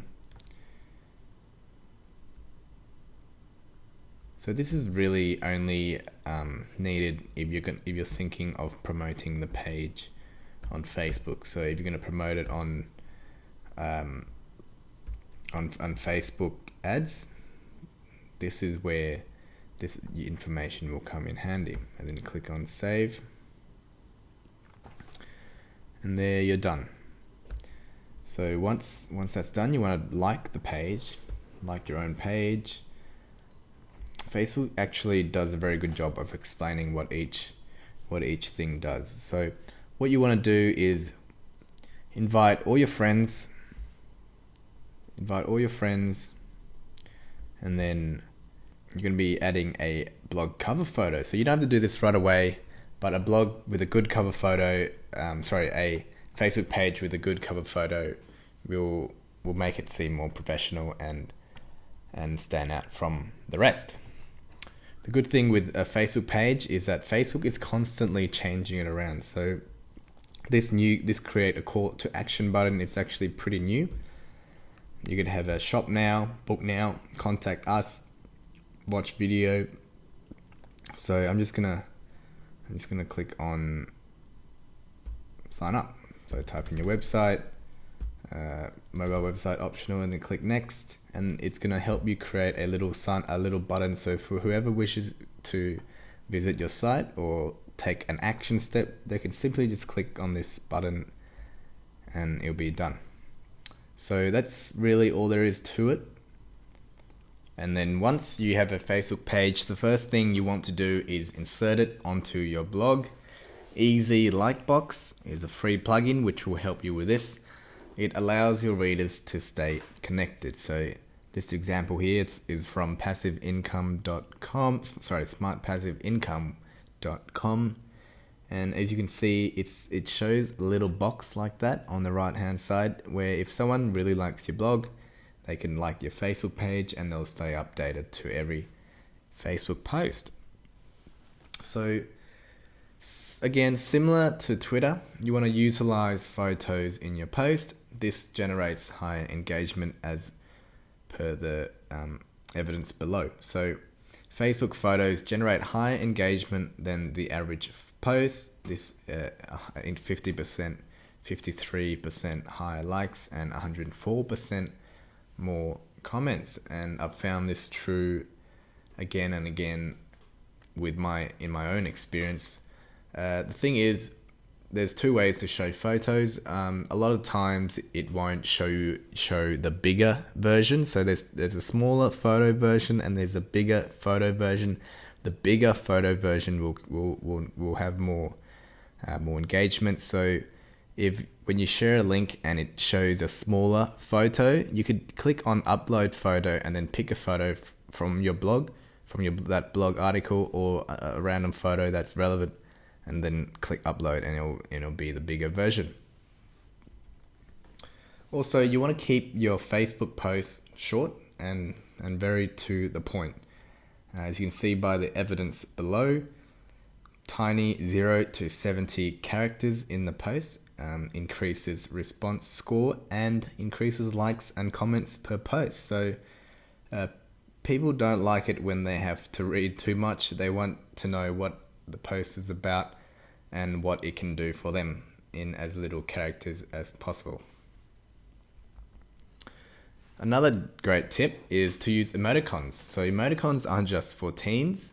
It really speaks to your audience. It gives your post a human element. So rather than having it a corporate vibe, it'll give it more of a human element and really get them engaged in the content. Emoticons will 33% higher share rate, 33% higher comment rate, and 57% higher like rate. So utilize emoticons when you can. And another tip is don't just share your own posts. You're going to use, especially when you're starting out and you're wanting to increase your likes, don't just share your own posts. Use BuzzSumo to find the most shared articles in your niche and then share those too. So sharing great articles increases engagement, which will then in turn increase your page likes. So in the beginning, you're not going to have much content, so you could start sharing other people's stuff first. Don't worry, this won't take people away from your blog. They'll remember the page they saw it on, and they'll keep coming back for more great stuff. Remember, these stats are just general rules that you should apply. The best way to know what works is to use the insights section of your Facebook page to get an in-depth look at which kind of posts get the most likes and what time your audience is online. So your page is going to be different whatever niche you're in and whoever your audience is. So use the insights section to have a good look at when to post and what kind of posts will yield the best engagement. As you can see at the top there, it has page, messages, notifications, insights. So just click on the insights and it'll give you all the relevant stats. Also, to help people easily share your blog on social media, I recommend a plugin called Filament. It has multiple purposes, but one of them is that it sets up beautiful share buttons so people can share your site easily, which is called Flare. So Filament is the main plugin and Flare is a sub plugin. So sign up for Filament. It's got a bunch of great tools apart from Flare that's great for your blog, but Flare is great to increase your social media engagement and shares. So here's an example from a blog that has the Flares plugin. It looks nice, it's beautiful, and it's colorful, and it works the best. So it's got a bunch of different kind of social media icons, and you could change these around depending on whatever your audience is on.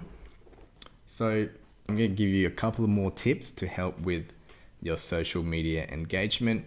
So number one, don't just share a post once. You're going to want to be doing it multiple times at different intervals. This increases engagement and gives your post a higher chance of going viral. So you share your article once and a small percentage of your audience will see it. You know, some people might not be online. Some people, Facebook actually doesn't show your post to everyone, because imagine if every page you liked and you saw every post from them, it would just be a clutter in your news feed. So Facebook won't actually show everyone you post something on there. So it's a great idea to do it multiple times. And by multiple times, I mean, once a week. I wouldn't say do the same post twice a day. So once a week or once a month will help you increase your engagement. And tip number 2, you want to update it regularly. So too many times I see people give up sharing content because they don't get many likes, they don't get comments, etc. The trick here is to be consistent and keep updating. And social media is also a good way for people to gauge whether your blog is still active and being updated. So update it regularly. In the beginning, you're not going to get many likes. You're not going to get many shares. It's not just you. Everyone has this problem. Just keep posting regularly, and over time, people will share it more.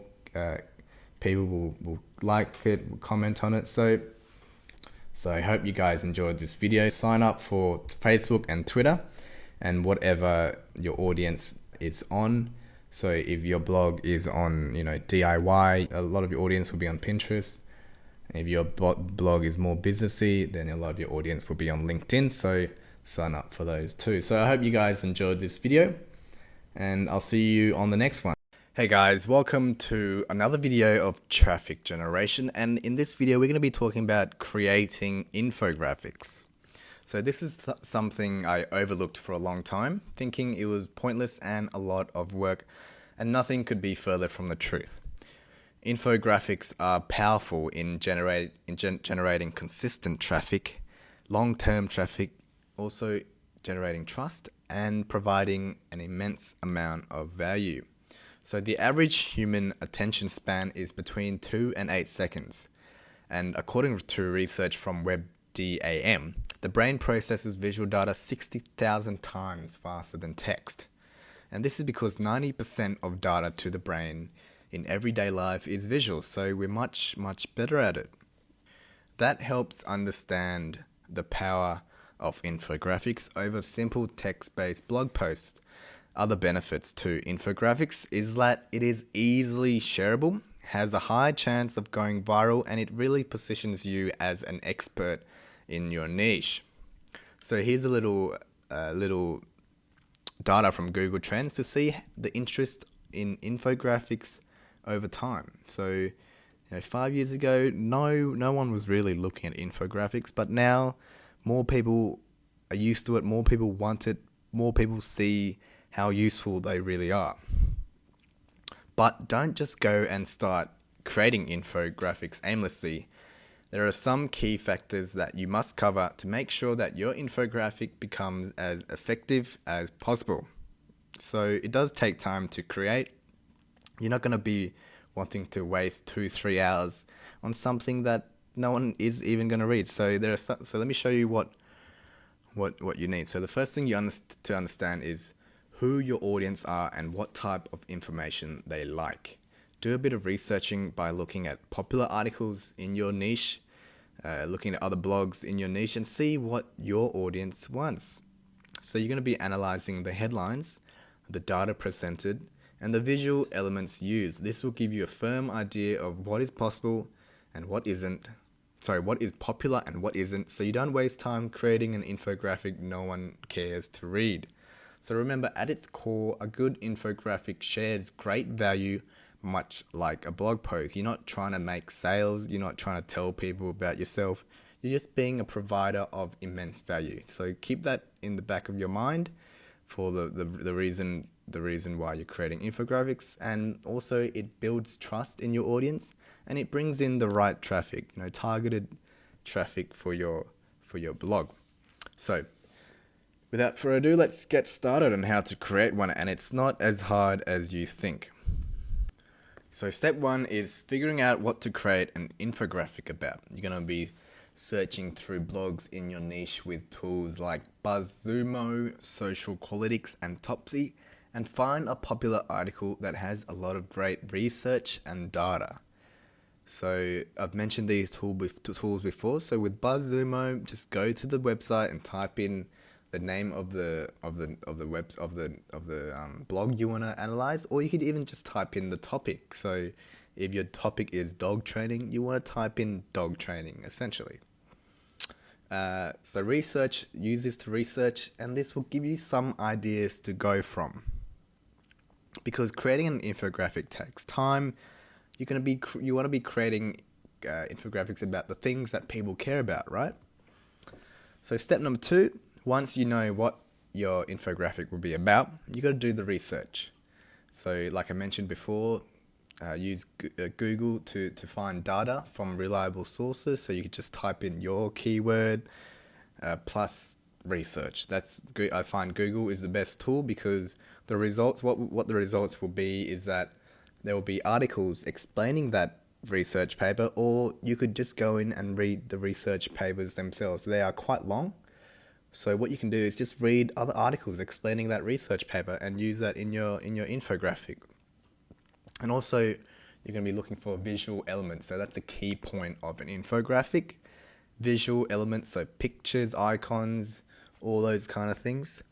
The best place to find it, I find, is iconfinder.com. There are a lot of free icons to use there, and they're all great.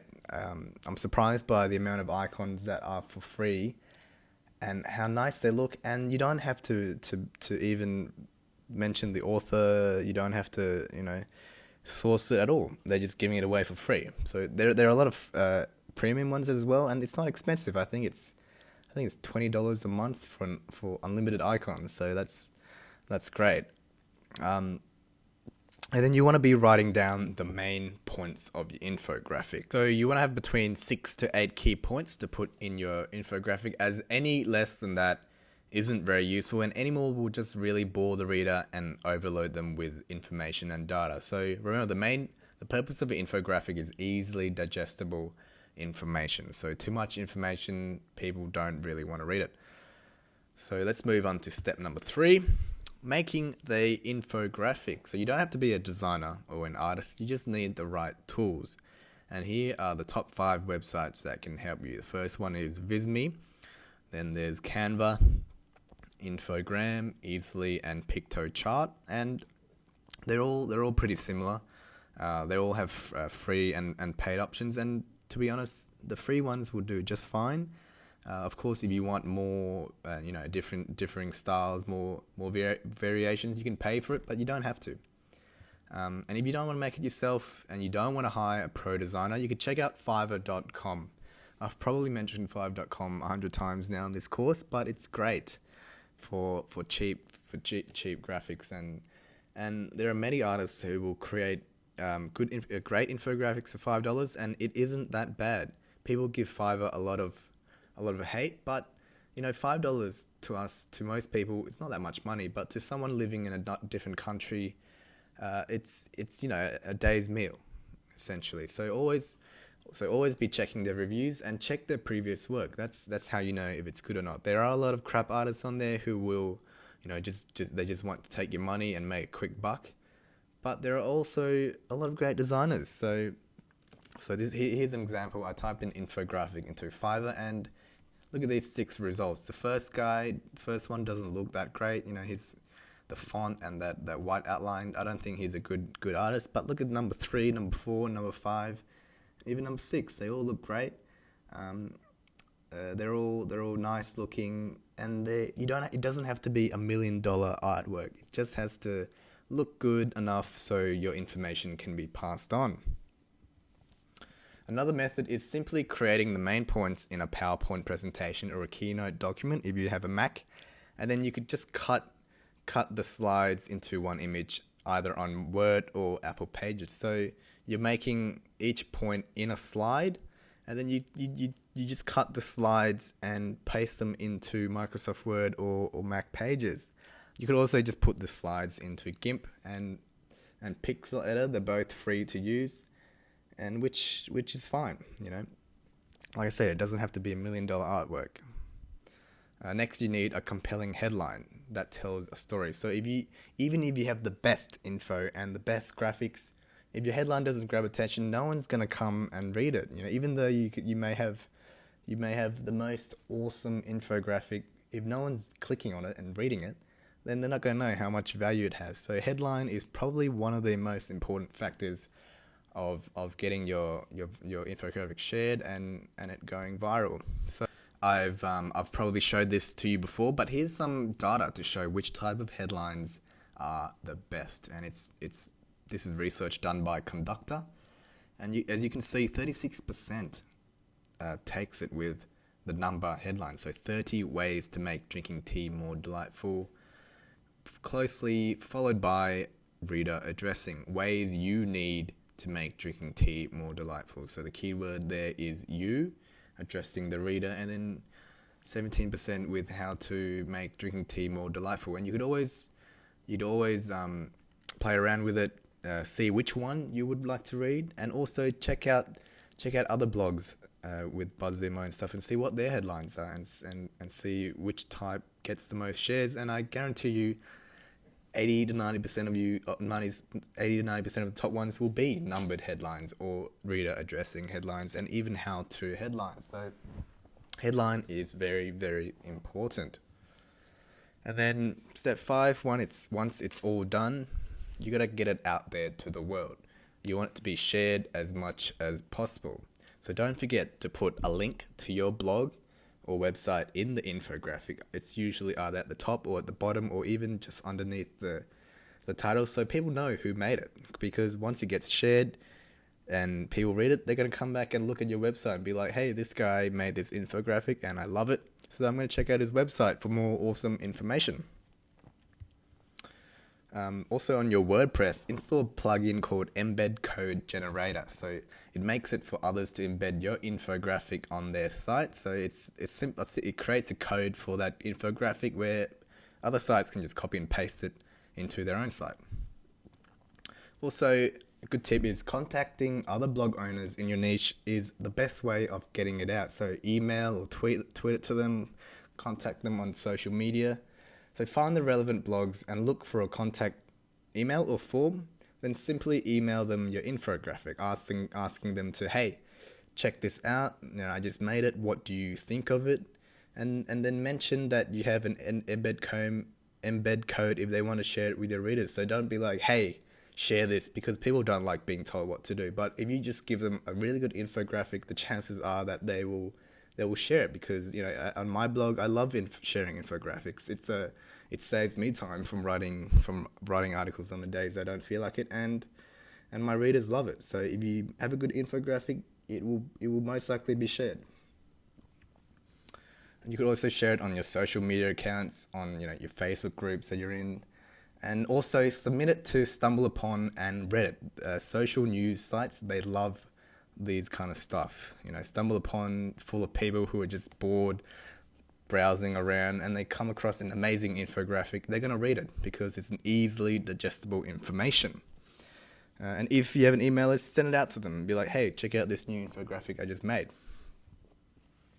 So no matter what niche you're in, your audience will love infographics. So try to create one once a month. If you don't have time, make the time, because the great thing about infographics is that it's a long-term strategy, and it will consistently bring in traffic as it gets passed around the web. It may not bring you 1 million visitors in the first week, but over time it will bring in the traffic that you need. So I'd say minimum once a month if you can.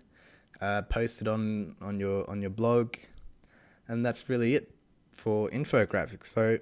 So I hope you guys see the importance of infographics, and please implement it in your traffic strategy. It works.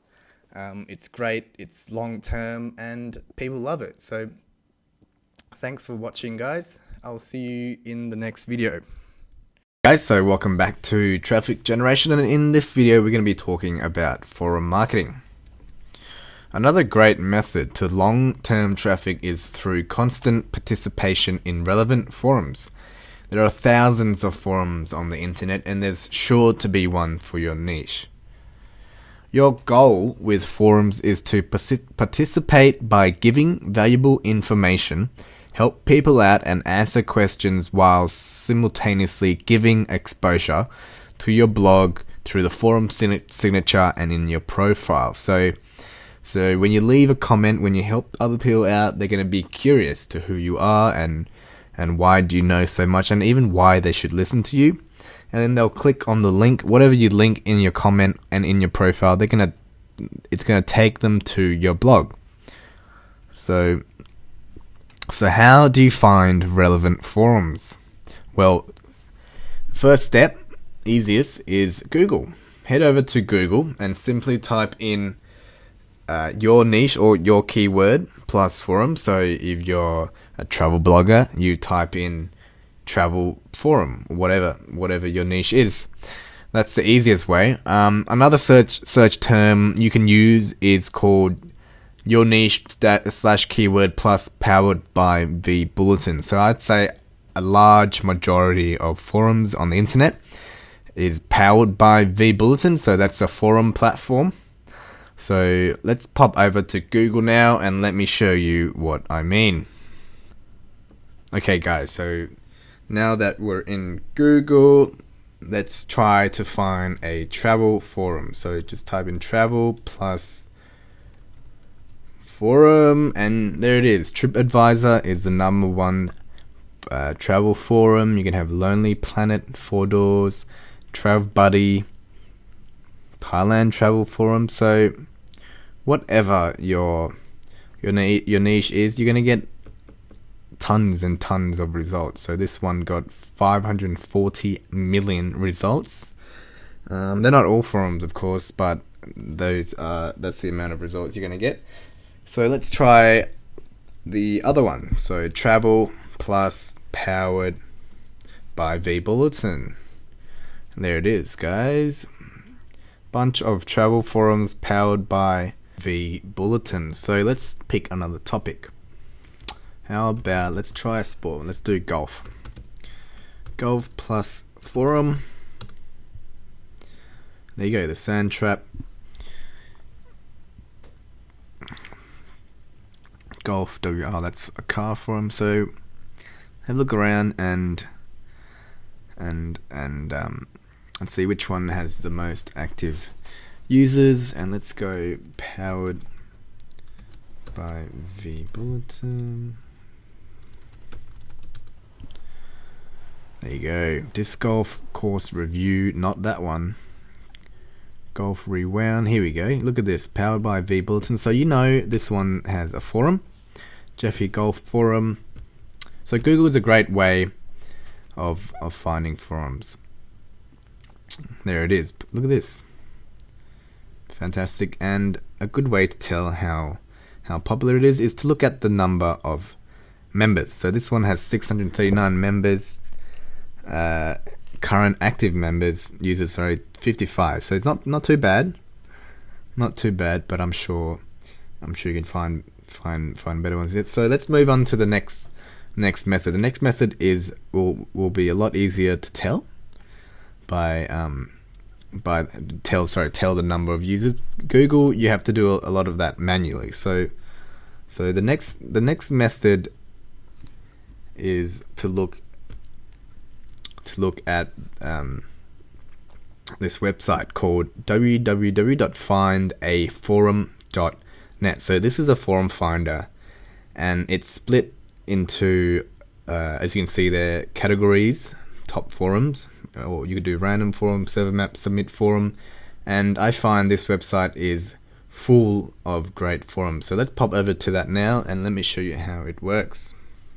Okay, so here it is, findaforum.net. Sorry, not .com. I think I told you .com. Findaforum.net, and you want to click on categories. So let's go back to our first example, which is travel and tourism. A lot of niches, they have their own sub niches. So a lot of travel forums will be split into sub niches such as continents and countries. But here you go. So backpacking forum, the Trek Earth forums, you could tell easier with this method by how many members are involved. So this one's got 142,000 members. This one's got 14,000 members. If they don't say, you could just simply click on the forum. Click on the forum, and there should be a link somewhere here.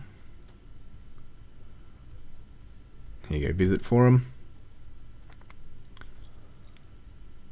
So this one's very specific. Start backpacking. So this is great for a backpacking style blog. You know, if you're going traveling somewhere and you're trying to show off your experiences, this is great for it. So you go down at the bottom, and this one has 555 members. So that's not much at all as compared to something like this Trek Earth forum. So let's have a look at this one and see if that is accurately portrayed. Trek Earth forum. Yes, it is. So 145,000 members. So this is the one you want to be active on. Because remember, guys, you don't want to be active on too many forums, because it's a bad return on investment. You want to pick the top 3 ones that you think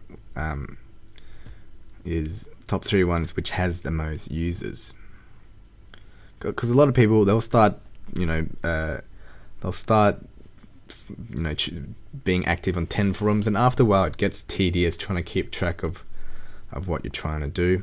So you want to be finding the biggest 2 to 3 forums in your niche and focusing your time on them. So trying to post on too many forums, like I said, or forums which have little user engagement, will yield a small return on investment. So now that you've found your forum, you want to go ahead and sign up. So top right hand corner, click on sign up. They're all free.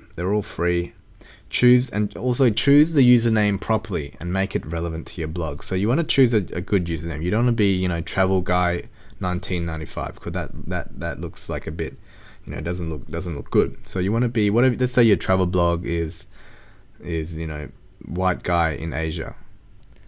So you're gonna be you can have that as your name, white guy in Asia. That's a very specific blog name. So next is setting up a signature and your profile. So every forum is gonna have a signature area down the bottom. Many times the signature will be automatically turned off. So you're gonna have to go into the settings and click allow signatures. So look at this example I have here. This guy has a link to his Spartan Marketing Academy right at the bottom. So every time he leaves a good comment, people are gonna be curious about who he is and what he does. And if they like him enough, they might even sign up to his Spartan Marketing Academy. And also on your profile, you're gonna want to link to your website there. Tell them about yourself. Set it up properly, because many people don't set up the profile. Leave all the information blank, and it's a waste. It's a waste of space. So set it up properly. Put a link in your signature. A lot of people, you don't have to necessarily link to your website or your product. You could link it to your Google Plus account. Link it to your Facebook page. There are many different options you can use. It's the whole point of it is it's to link people back to where they could find more about you. And this will lead to more traffic to your site. So once that's all set up, it's a matter of being active for about 10 to 20 minutes a day, before bed or in the morning while you're eating breakfast. Doesn't take long. Take some time to help people out. Take some time to start new threads and answering questions. And let me give you some tips about these posts you're going to do. So you want to keep your answers brief and to the point. Most people don't want to read an essay. So you want to give as much value as you can and cut out the fluff words. Dot points and lists are great for this, because people want, there's going to be a ton of different answers, and if your answer is too long, they'll probably just scroll past it and read someone else. So dot points are great. You want it to be easily consumable. And also, don't just leave one answer and leave. So don't just leave an answer and move on to the next thread. So you want to stay engaged in the thread, answer any follow-up questions, and don't be shy to oppose someone else's opinion if it's incorrect or if you think they're wrong. Because this sets you up as an expert, and people remember you and your answers. So don't just let someone take over your answer. If you think they're wrong, just tell them. That's fine. Makes you look, even if you're wrong later on, just be opinionated and be sure of yourself. That's the most important thing. And also, the side bonus of participating in a forum is that you learn through teaching. It's a great place to ask questions that you don't know yourself, and you could hang out with people who are like-minded and see what's going on in your industry. So be involved in a forum. It's not only beneficial for your blog, it's also beneficial for you, for your knowledge about that particular topic. If you're an expert and you know everything, then it's good to help other people out. But if you're getting started in that particular niche, it's great to learn about new ways, about different opinions, about any updates in your industry. So forums are great in that way. So guys, I hope you enjoyed this video. Just quickly go over the main points. Find 2 or 3 forums which have the most active users and spend all your time there. You don't want to be wasting your time on forums with 500 members. So 10,000 plus members is a good benchmark to aim for, depending on your niche. Not every niche is going to have hundreds of thousands of members like what I showed you. So pick the top ones, use Google and There are hundreds of websites to find forums, hundreds of different methods, but the two I just gave you is what you really need. You don't need any more than that. Any more than that is just wasting your time. So Google and findaforum.net is great for that. And I hope you guys enjoy this video, and be active on the forums. It's good for your blog, and it's good for your knowledge. So thank you for watching, guys. Hey guys, welcome to another video of traffic generation, and in this video we're going to be talking about repurposing your articles.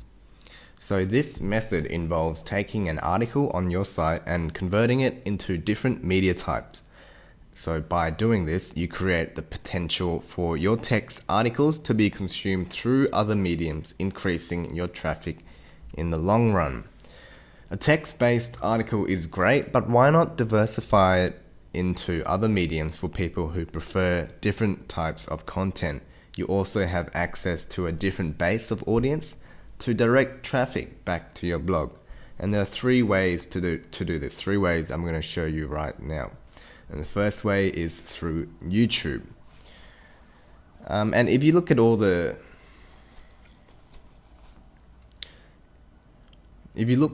top blogs in your niche or in any niche, you'll notice that they all have a YouTube channel. Creating a YouTube channel for your blog and sharing value there gets you access to its 1 billion user base. So YouTube has a massive user base, and if you get a popular video up there, it could bring in a ton of traffic to your site. And all it takes is recording a simple video of you explaining or just reading out one of your articles, and you have a valuable YouTube video. So let's look at an example here on how to train your dog.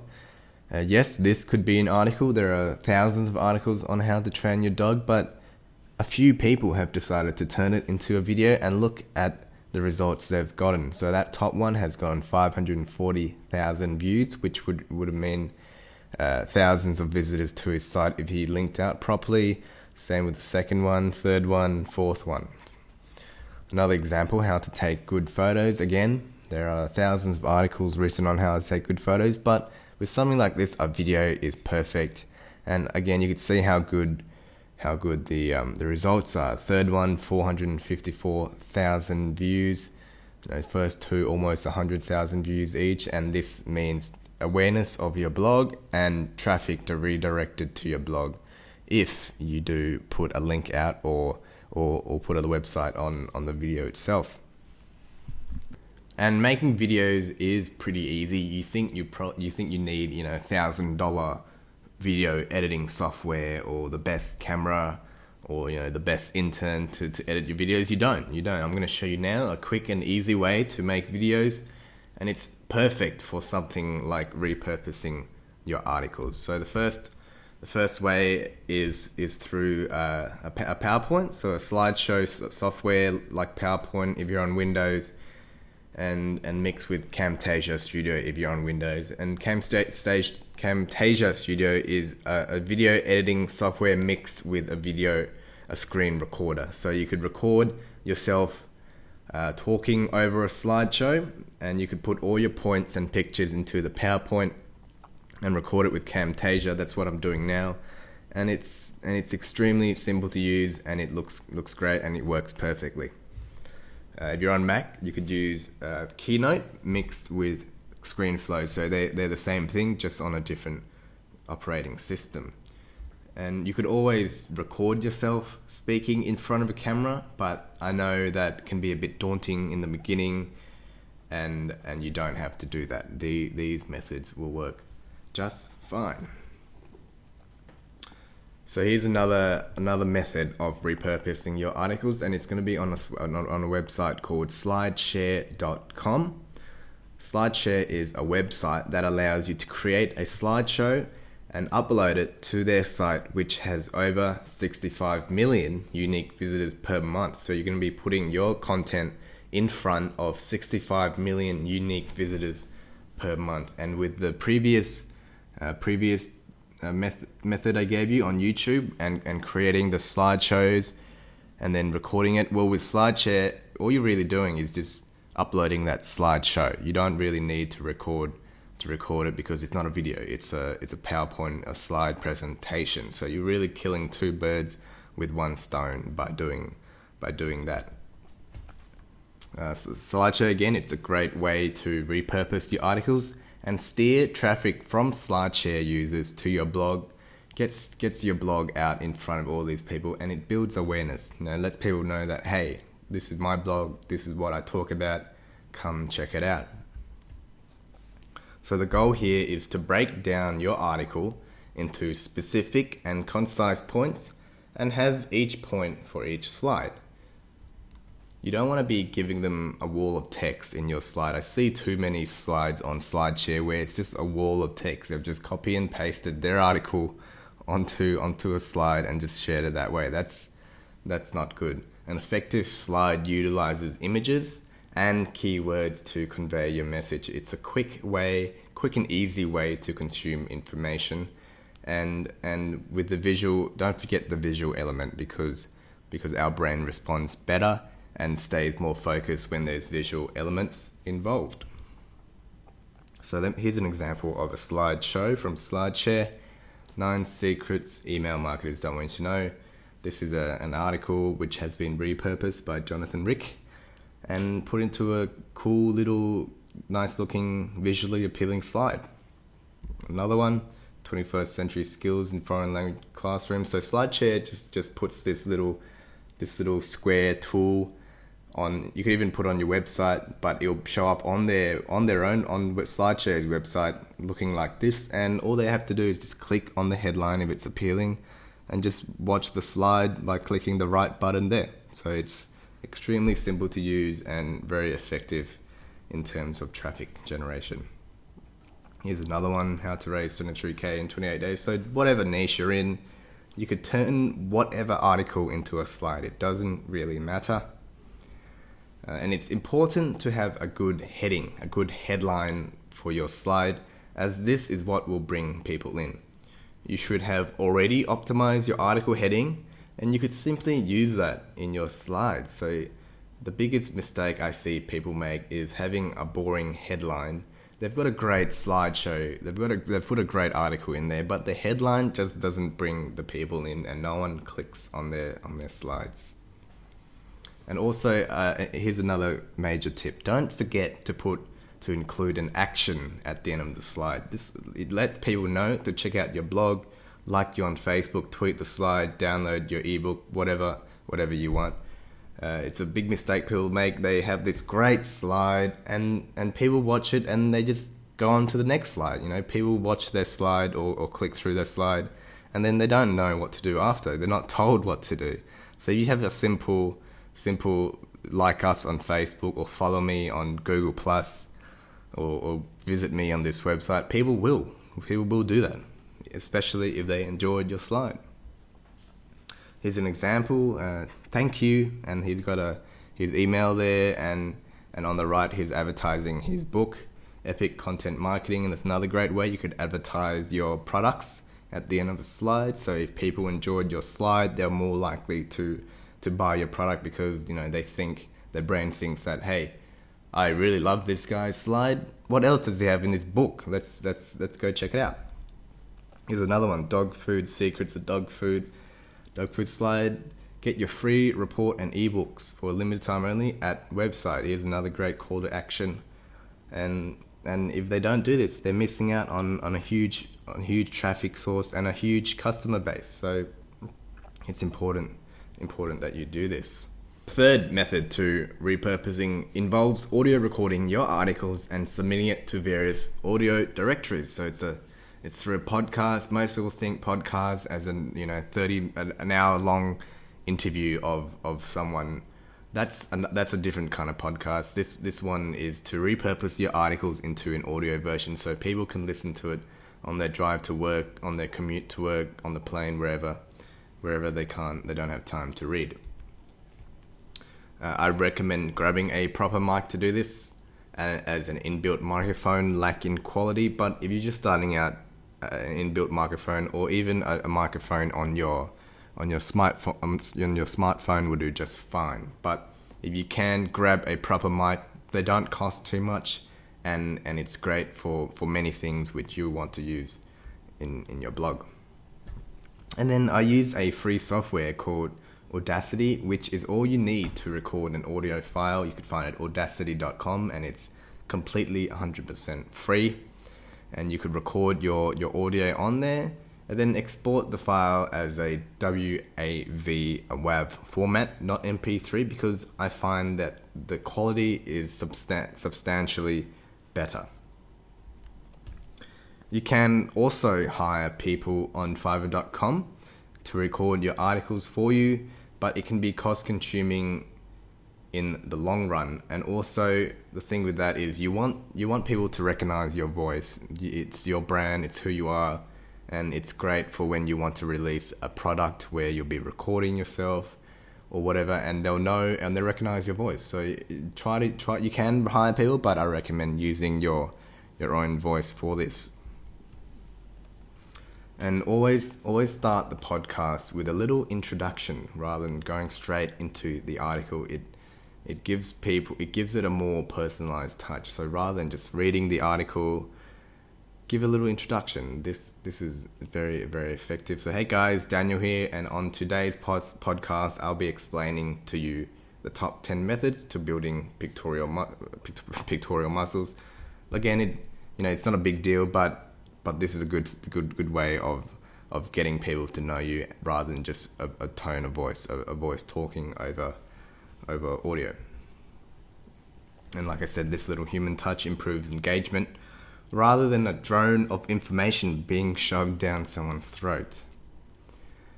And then once that's done, submit your podcast to these directories. There's tons of audio directories you could upload it to, but here are the top ones in terms of traffic and the amount of people who listen to them. So the first one is the apple.com/iTunes/podcast. So this is probably the biggest podcasting directory by far. So you upload your podcast there.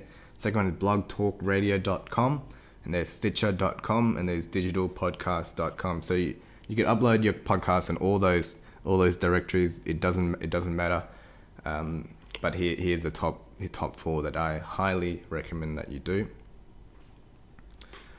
For more popular articles, I recommend submitting your audio onto SoundCloud.com. So if an article you think will be popular or is already popular, record it on SoundCloud.com. And then embed it onto the top of your post. So a lot of people I noticed do this. JohnLumen.com, at the beginning of every article, he's got the audio version. So if someone, it makes it easier for people who can't read the article right then and there, and if they might put it off for later.